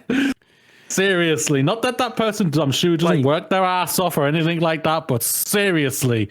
Sidebar, can we get Moody to do the intro to introduce Jeff to the stage and introduce him as Jeff Keighley? Jeff Keighley, everybody! I'll get jumped by his bouncers because he'll make sure he'll have bouncers then to jump on me. I don't know, like I don't know like who votes on the stuff, like specifically like the people that vote on the games, like a part of the jury panel. That's obviously up to all of the different outlets and the influencer outlets and whatever. But like, I'm just gonna go out on a limb and say that we could probably do with more diversity in the people that are voting for these things. 100%. No doubt. I feel like I can, even though I don't know for sure, I can comfortably say that that's the case. Like, and yes, on stage, definitely. Like let's do that.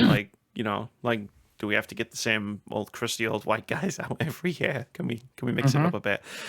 100%. And this sparks from a piece that PC Gamer magazine did, and they had their 30th year anniversary. and celebrating some of the titans and founding people of PC Gamer and gaming, and decided women, no, they weren't a thing. No, never heard of them. What's women? No, What is a woman? Exactly. we haven't heard of those. We never had those. No, women in PC No, gaming. never. No. Yeah. Ew. Yeah. Yeah, I saw that. Wait, Yeah. women play games? What the fuck? Ugh. Apparently. Well, Wait, they make games as well? No, forget No, what are you talking about? that's not That's not witchcraft. the case. Funnily enough, it's a big part of my upcoming video essay about game credits. Stay tuned for that, everybody. Stay tuned for that. There was a whole section that I didn't plan for that just kind of came out of the research, and I got That really. Vince has now just made me want to do. No. I did I did some research, and I got real fucking angry, like in the middle of this script, and it's gonna be fun. Yeah. I want to shout out another one for me personally. Best performance. I think that needs to be just put up in categories. For more, I won't lie for more nominations and everything, but I think like 5 categories. That's Like you could nominate half the cast of Baldur's Gate 3 legitimately because they were all amazing and fill the entire category up. And let's just be frank, one woman this year. One woman. That's what I'm saying. I think they should have a male, a female, and a non-binary category for everybody and whatnot. And that covers all aspects. And like there's so many great performances this year that sadly aren't getting shouted out and whatnot. And I think they need to spread this out and everything for like go for the things that really worked for the games and everything, and performances are one of the key things for the games as well. So Some of them. No. I mean, we can even have different awards for people who do work for in the motion capture space rather than just voice acting and things like that. yeah, Obviously, that plays a lot into it as well. Now, there's an awful amount of cinematography into the and the capture of those, and those people need to be celebrated as much as the voice actors. Cinematography is an interesting one because I've called that out in some of my game reviews in the past, where it's like I'm talking about the cinematography of a game. So that's an interesting thought. no doubt. Any more? You want guys? Yeah, can we acknowledge the fact that the video game industry isn't perfect, but like not in a disingenuous shitbag way? Like, can we actually acknowledge the fact that this has been a terrible year for games, like for games developers? I remember you sending me. Does he mention it? Do you think he mentions it? I hope he doesn't, because like, and I think It's going to be disingenuous. I said this a couple of weeks ago. It's like he's such a disingenuous prick when it comes to stuff like this. I'd rather the words just didn't come out of his mouth. That's fair. If they don't have the fortitude to tell Activision and Bobby Kotick to go fuck themselves, they've got no gumption to call out everything terrible about the industry. Yeah, it's the old thing from hey, abuse in the industry is wrong. Here's a helpline. Now let's check in with Quantic Dream. Way. Yeah. And the next Call of Duty. Yay! I remember Amy sent me the hard drive article that the hard drive article that they posted about a parody category for the Game Awards of announcing the best layoffs of the year. But weirdly, that article is 4 years old. that's how like systemic the problem is in the video game industry. That something like that can be 4 years old and it still comes up every and it's year. worse now than ever. I see it every year around this time. And also, I'm here a rebel here. Let's get around Jeff Keighley too. Let's have Come different on, voices I've given there, you a lot of productive answers, and I feel like that is a productive answer. I don't disagree with you. Does it need a host? Nintendo Directs don't need a host. I have that Yeah, I voice. think we it has get a host. I Bowser? think it needs a host. I think Can it we needs get a host. Bowser to host it? Not Doug Clarification, Bowser. Doug actual Bowser? Okay, Bowser. right. Actual Bowser. Yeah. No, they'll get Jack Black. Oh yeah, they will, won't they? Oh fucking hell! We're gonna see him there, aren't we? And he's gonna sing They the are song. going to They're gonna perform sing He's Peaches, gonna aren't sing they? it. He's gonna be Yeah. there. He's gonna be there singing the song. Yeah, Mario was not. Hey, and where the fuck? Just to complain, personal thing. I know, like everybody has different tastes, and you know, and I made some jokes about Octopath Traveler 2 before, you know, and they were just jokes. But in the best adaptation category, where the fuck was the Nier Automata anime? Like, There you've was got an anime space for that? Yeah, I watched it on Crunchyroll. It's really fucking good. Like, you've got space to put Gran Turismo in the fucking nominations. And you people, we couldn't know how find we feel about Gran Turismo. Yeah, I didn't even know about that. and you couldn't find space for a Nier Automata? Like, what the fuck? I was actually going to say, like, actually, that's not relevant to this discussion. It's all good. That category has Last of Us written all over it. But I mean, if it's- Gran it Turismo was winning somehow It was manages to designed for win, The Last of Us, but Yeah. Yeah, Mario's if- winning that. If Mario's going to win that, everyone's going to forget about everything else. It should be The Last of Us. Everything else, Castlevania is really good. I really enjoyed it, but it's The Last of Us. But Mario's going to win this fucker. We all know Mario's going to win this fucker, and I hate that. No, it's The Last of Us is going to win it. I just, for me, I want it to be The Last of Us. It should be The Last of Us. But for me, Mario, I don't know why. I have a thing in my head that's just saying, Mario, you know Mario's going to win this. I'm just like, you fucking right. especially if they invite Jack Black there and he performs Peaches and all the rest of it. Especially. It makes too much sense. Do you know what I mean? But yeah, if Gran Turismo wins that award, I will buy a shoe and eat it. No, Well, Gran Turismo will win it. do you want to? You can use my thing from before. I'll vomit all over my monitors. I want you to corner Oh, the sorry, mic. you didn't. I don't want to You encroach didn't on hear your that. You space. didn't hear that. 'Cause you covered your ears. Yeah. All right. Yeah. This is for me why you get rid of it. Like, why I can appreciate they have video game adaptations, but it's like, Okay. I just fuck off. You got the Oscars, you got other movie awards coming up and TV awards coming up. Fuck off to where you're meant to be, not on the video game awards. I like it as a category. Like, I do. I like the fact that there's a best adaptation category. It's just like, it reeks of, okay, what came out? Last of Us and Super Mario, mint. And then, like, the total dweebs in the audience were like, Castlevania was on Netflix. And then it's like, shit, what else came out? Quick, do a Google search. And it's like, because they've literally picked the last two things that happened as the other two nominees. Yeah. And it's just like, guys, like, other stuff happened. This award's only come around the last couple of years since Arcane happened and Cyberpunk happened. Yeah, and everything, and Arcane won, and it came out the year before, just because. Well, we got to have Arcane next year, guys, because even though it came out last year and everything like that, it's nominated for this year. It's like, doesn't make sense, Jeff. I do like the idea of Mila Jokovic sitting at home saying, "I made half," and I'm on. Didn't get anything. Yeah, I have a thought. This is the hottest of all hot takes. Of like, if we were in charge of the Game Awards, what if there just were no awards?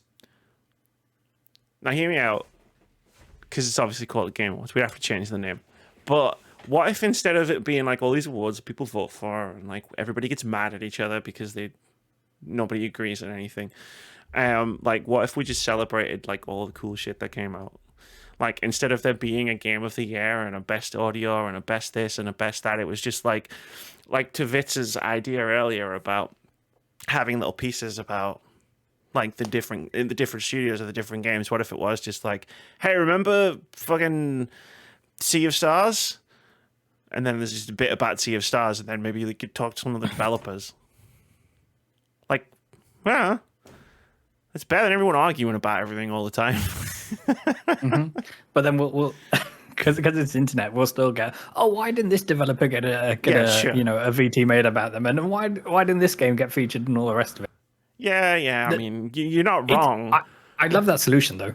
But hey, it just came to me right now. I swear to God, I wasn't thinking about it until right this second. Because Moody and I were looking, it was like, okay, let her cook. she's cooking. She wants to get rid of the She just awards. wants to get rid of it. Yeah, I can appreciate. No. I can appreciate that. But like, if it's gonna be, because like again, I always go back to when I try to engage with the Game Awards in good faith. I always go back to the fact that, you know, as far as the people running it are concerned, it is supposed to be a celebration of video games, and like that seems to be the best way to celebrate video games. In my 100%. mind. But then they've also had a long history of not understanding the words they put to describe certain video game categories and who's an indie developer and who is kind of thing. So I don't believe any words on That's true. the main title, I think, or under each category. Plus, we'd have to rename it. I mean, in my world, it's like it's not It's really called The Game. The Game. The video game celebration. Amy, didn't you have something you said you wanted to talk about when it came to like best independent or best debut indie game or something? Oh, best indie game. Yeah, put indie games in it. Yeah. Like, not games developed by studios that are worth $1.8 billion with 7,000 employees. Well, Dave the Diver, I'm sure you're an amazing game, but you ain't no indie. you're really good. Not an indie game. That was the I thing. saw Was the that. thing. I saw Yeah, that. Dave the Diver is not like I know it's a nebulous term, and like discussions about what an even is an indie game have like been around since video games have existed. But like, I mean, one thing I can categorically state is that Dave the Diver is not an indie game. Or even like an independent game, regardless of the definitions of indie and all the rest of it. Yeah, But we're not doing it's like- we're not doing to indie what the music industry did to indie. Yes. We're not making it a genre. By all right, Baldur's Gate 3 should be the independent game of the year. You're not wrong. Like I can respect that. Yeah.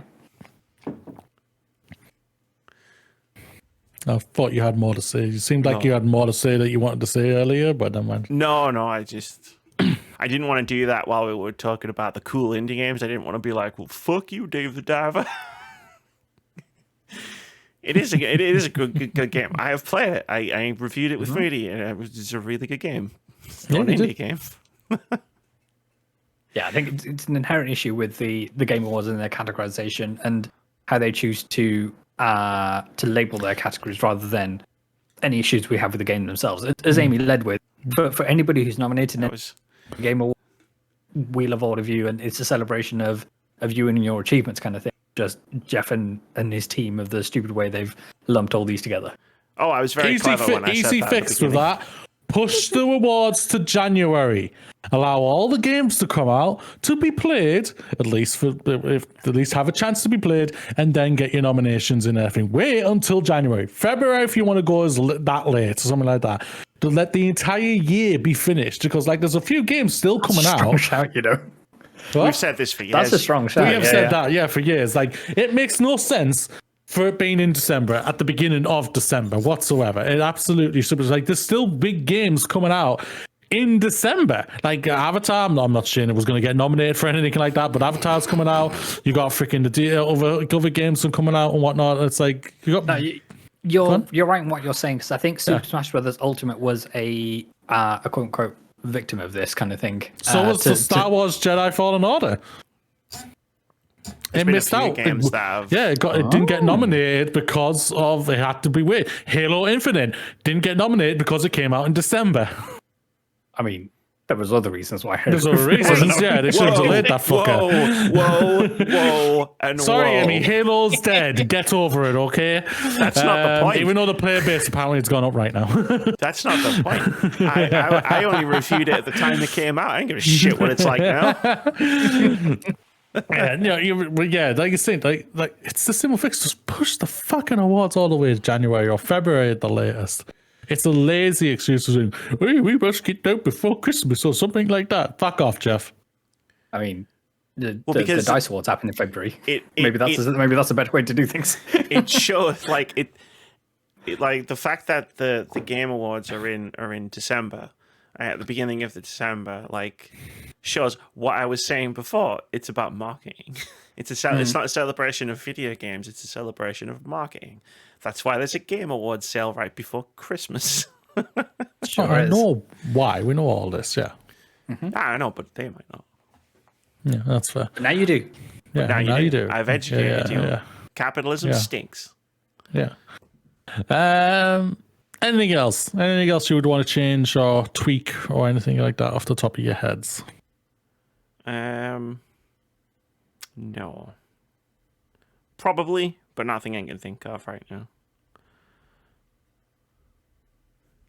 Yeah, I think we covered all the bases. Would you put in? This is just a me thing. I'm just curious because I've seen this. This is at like the Joy. I saw this is at a couple of places that I've seen.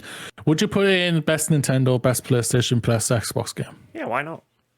Sure. That is actually a pretty, like, I know I was critical about the way they separate games out into genres, but that is actually a pretty good way of separating games out. I would also include a best PC exclusive game category as well. Yeah, fair. I think that's fair. Give PC You can do. gamers Oh, I the bet chance we'll to- go one step further. Best Steam, best Epic, best Microsoft Store. Which launcher do you hate the least? GOG, itch.io. Let's go for all of them. Yeah. Yeah. I think that would be a good shot for all of them and everything. I feel like there's still like a couple of technical awards we're probably missing out, but if anything out there, let us know. Put it in the comments, and Amy will read them. I will not, and if they're rude, Amy will just block them. So Can we have best bugs? I want that. Yes, to the funniest bugs. Can we have that best bug compilation? So, yeah, I've seen some best bugs. I'm not gonna lie. That's what I mean. They're Can always I fun. present it? Can I present it? Yeah, definitely. I'm in. I mean, if we're running the Game Awards, yeah, sure. Why not? Why not? Why not? Check this shit out. Look at this. Look at this. That would be funny. And then you get the trumpet well, off the guy in the orchestra, and you go. And then we look back and think, wow, they're all Xbox first party titles. Strange. All of these games were published by Bethesda. That's the jank is not a feature, guy. Everybody. You call it bugs, we call it Bethesda charm.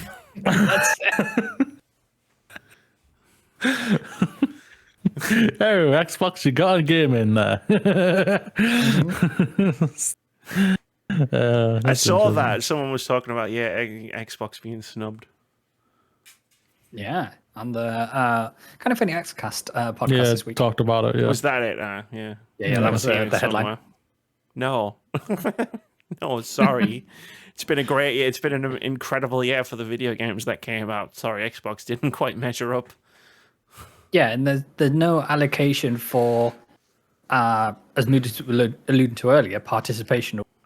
Say, okay, we've had some Sony exclusives, we've had some. Let's put a few Microsoft exclusives. But I'm sure the Xbox era guys are all about the Microsoft conspiracy. but it's a 7 out of 10. Amy, it was a 7 out of 10. I mean, I never played it, so I can't comment. Yeah, But it yeah, definitely yeah. seems like it was a 7 out of 10. And that's Amy being kind. Savor To a it doesn't happen Bethesda very game. often. Yeah, that's a Bethesda game. Yeah. Well, let us know what you guys think down below. Yeah. Tell us how stupid all of our ideas are. I don't mind getting called stupid. I They don't were look at it definitely anyway. stupid. Yeah, they were stupid. Definitely. A lot of them What were. if next year, right? We don't try and fix them when No. we make them worse. Okay, 2 ideas. What if More next year? Jeff Keighley! What if next year's topic is let's make the Game Awards worse? What if we just made our own awards show? Like, not on the level of the Game Awards, obviously, but what if we just did an awards thing ourselves? We can do that. I'll make do I'll something. make that video. Like I'll put it together and edit it together. Something we could look into, but it's a lot of And work. also, it won't. Yeah, you say that it's a lot of work, but for me, it's a freebie because it means I won't have to make a video. I can just do this, just do that one, and I don't have to come up with any ideas. Put a suit on. Yeah, we could dress up. We can do kind of our little words about game awards. There you go. Boom, nailed it. Sounds good to me. Worth thinking Yeah, about. Worth thinking about. Yeah, worth discussing. Do you acronym that as the WAGGers? Yeah, I do. There Apparently. you go. God, I wish I'd put more than 3 seconds into thinking about the name of this channel. really do. WAG games. The WAG podcast. Someone who shall remain nameless, not Keith, but someone else who used to be a regular on this Chief. podcast. When we changed the name from Words About Games Cast to Words About Games Podcast, someone legitimately, earnestly, and seriously pitched, what if we call it the WAG Cast? Respect to that person. I died a little inside when I saw that. Did they also have the idea to have like a parody version of WAP, but it's WAG instead, and have that as kind of like an didn't intro? exist at the time. We could have been groundbreaking. But Yeah, we get a song made, but as instead of Wham, it's WAG. that's Like, one that's of the set. that's one of the musical numbers we can have for our award show next year. There you go. A parody of WAP, but it's WAG. I have been known to write a cover song every now and then. So yeah, As long as there's a line in the middle that takes the piss out of Ben Shapiro. To just drill right into all of the WAP lore. Mm-hmm. Moody has absolutely no idea what we're talking about. I love that. Certified freaks 7 days a week. Like, I know who the prick is. It's very just the one. Do you want? Okay. No, I don't want. You give me context later. I'll keep the context. Give me context later. You give me context later. Speaking of context, it's time for OpenCritic Head-To-Head. This is the game we play at the end of every podcast where we guess the OpenCritic average of upcoming games, and it gives us a little bit of a chance to talk about cool-looking upcoming games. Last week, we tried to guess the OpenCritic average of 3 games. We sure did. The first one, we were so close on all of them. Painfully so. The first one we tried to guess the OpenCritic average for was Persona 5 Tactica. I guessed it would get an 86. Moody guessed it would get an 84. Vitz guessed it would get an 80 at the time of recording. Persona 5 Tactica has an OpenCritic average of 78. For real? For real. It went up to 80, but it came back down again. Dang it. All 3 of the games this week, at one point, someone was getting 2 points, and then the score changed. Sorry, my life for that. Yeah. Welcome to OpenCritic Head-To-Head. We also guessed the OpenCritic average of Super Mario RPG Remake. Wahoo! I guessed it would get a 91. Moody guessed it would get an 85. Vitz guessed it would get an 86. At the time of recording, the Super Mario RPG Remake has an OpenCritic average of 84, which means Moody gets a point. Well done, Moody. Woohoo. Wahoo! And lastly, we tried to guess the OpenCritic average of American Arcadia. Once everybody looked it up and realized what it was. I guessed it would get a 79. Moody guessed it would get a 76. Vitz guessed it would get a 77. At the time of recording, American Arcadia has an OpenCritic average of 80, which means Amy gets a point. So we all got points. GG's, everybody. Socialism for video games. Self 5. It works. So that means the scores have changed, but I mean, the leads haven't. It's Amy 36, Moody 34, Vitz 8. As always, with the disclaimer, yeah. Vitz joined very late in the year. He's not terrible at this game. He's actually really fucking good at it. I mean, both statements might be true. That I joined late and I'm also terrible at this game. Considering, like, you joined full time when Spider-Man 2 was out. That wasn't that long ago. And you have 8 points. That's quite impressive. There's also been 3 draws, one of which was caused by me and Vitz. Yeah, 3 cool-looking games. Is anyone going to play any of them? Any plans to play any of them? I will get to Persona 5 Tactica at some point, or at the very least, the soundtrack. I mean, I'm getting to the soundtrack for sure. Yeah. But yeah, I have no nostalgia for Super Mario. But the remake looks cool and everything. I don't see myself picking that up. And then American Arcadia doesn't look like my particular cup of tea, but who knows? There's a lot of games to play, and there's a lot more Baldur's Gate to be done. I might have tried to play Persona 5 Tactica if someone hadn't convinced me to play a Royal, and it's like, I'm not going to stop Royal to play a Tactica to go back to... Mm-hmm. So sometime next year, maybe I'll have a look at it. Yeah, so let's try and guess the OpenCritic average of a couple more games. Next week, we've got 2 games coming out. The first one In Stars and Time, a previous Indie Game of the Week nominee. I saw a preview for this because this is one of the games I picked up on OpenCritic. Now that I can, now that once I could like swap my games that probably aren't coming out with games that are coming out. This is one of the ones I picked up, and I saw a Rebecca Valentine did a preview of it for a column she does on IGN. That made me go, ooh. Shout out to Reb Duck Valentine over on socials. Like, I'm not necessarily going, ooh, this is going to get me shitloads of points. But when I read the preview, I was like, ooh, this sounds like an Amy game. This might get me a shitload of points. Shit, I might really love this game, which means it's going to get me no points. Probably. Amy, with that being said, what do you think this is going to get? I love how everyone kicks it to me. It's like, Amy, as the only person who knows what this game is. Yes. Because I want to go 1 point either lower or higher than you. I feel like I'm about to get sandwiched, and not in a sexy way. We can make it 6 if you want. 5. There we go. Numbers are hard, everybody. As we'd established in previous episodes, I can't see my keyboard. Fitz, what say you? I will go with an 82.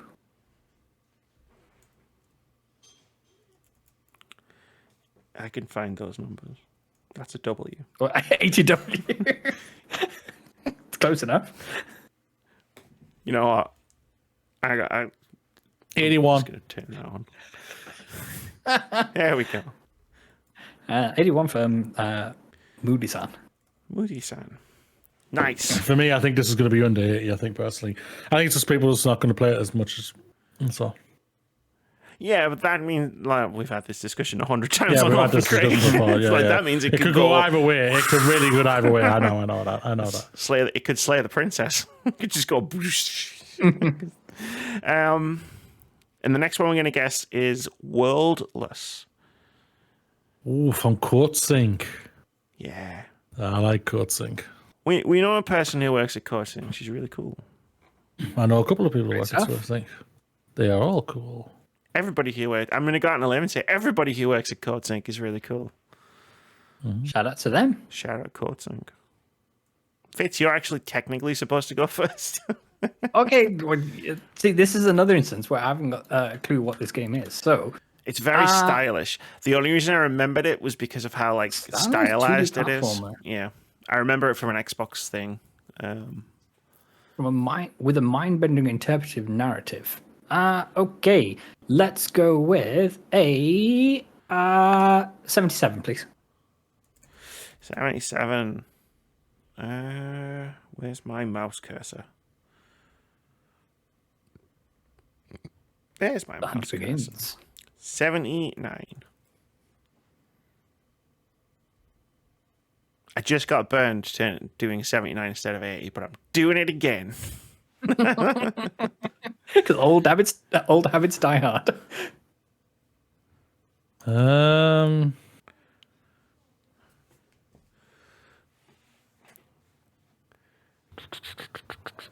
So their last game, Mulan Bay, came out last. Wait, they made Moonglow Bay? Yeah. Oh shit! I love that game. Yeah, Well, I like that game. Yeah. I love the soundtrack. Lena Rain made the soundtrack. You should look it up. Oh, she's amazing. Moonglow Bay. The theme is great.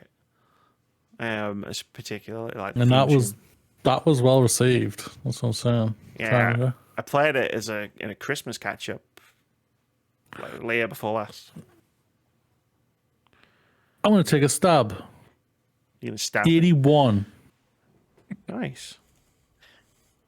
81. Boom. There we go. Worldless. In Stars and Time and Worldless. I've gone from In Stars and Time is a game I've heard of, maybe I'll check out at some point in the future, to one tweet from Reb to shit, I have to play this game. Reb will do that to you. Yeah, well, so what I've noticed is, and I'm sure we've talked about this here in the past, is what I've noticed is me and Reb Valentine have like quite similar tastes in games. So if she says she's really enjoying a game, I instantly put it on my wish list because I'm like, I'm probably going to enjoy this game. And Worthless, we'll see. Lots of games to play. That's the problem. It's like that's the thing. Yeah. There's too many. It's like it's like it's awkward though. Like we've both just said like, oh, we know people who like cutscenes. They're really cool people. It's like, you gonna play the game. It's like. I didn't even know it was coming out. I want until now. Yeah. Fucking one of my best friends made a game. And I didn't play it for months because it's just snowed in. It's like, stop releasing games. You also do say, Amy, you will get to people's recommendations. It just takes you a while. This was less a recommendation and more like you feel like first duty bound. game. It's like I really should play the game that Moody worked on, like that was first credited on, and also that I knew about before he knew about it. Yes, she did know about this before I did. Yeah, which is funny. It was. I shocked the hell out of him when we were talking about it when he went close to when he had first started, and I did the joke of, "Oh, so you play anything good?" And he was like, "No." He did the thing where he was like, "Oh, I don't know what you're talking about." Blah, blah, blah. And I went, "What about Bramble?" And he was like, "What the fuck?" I was like, "Oh yeah, I know that game." She knew more about my company that I work for than the company that I work than I actually do. It was a short period of time. But I took advantage of it. There you go. Yeah. That's going to do it for episode 378 of the Words About Games podcast. We've had fun today. I think we have so. fun every day. A single topic podcast about the Game Awards, which ended with me suggesting we abolish the awards in the Game Awards. And not as a joke. God help us if anyone actually listens to this. Moody, do you have any final thoughts? I do. I'm trying to find them. Oh. While Moody does find them, just want to take a quick second to say happy Diwali for those who in, and hope you have a wonderful, prosperous new year and all that good stuff. Keep speaking for those who silenced by genocide and ethnic cleansing, and stay safe. Keep speaking up for those who can't, and be good to each other. Oh fudge! I can't find them. Either way, have a great weekend, everyone. Because why? Because you're fucking awesome. Go and kick ass. High five the sky. Tell someone you love them. Hug your parents and be awesome. Because you are fucking awesome. Peace out, everyone.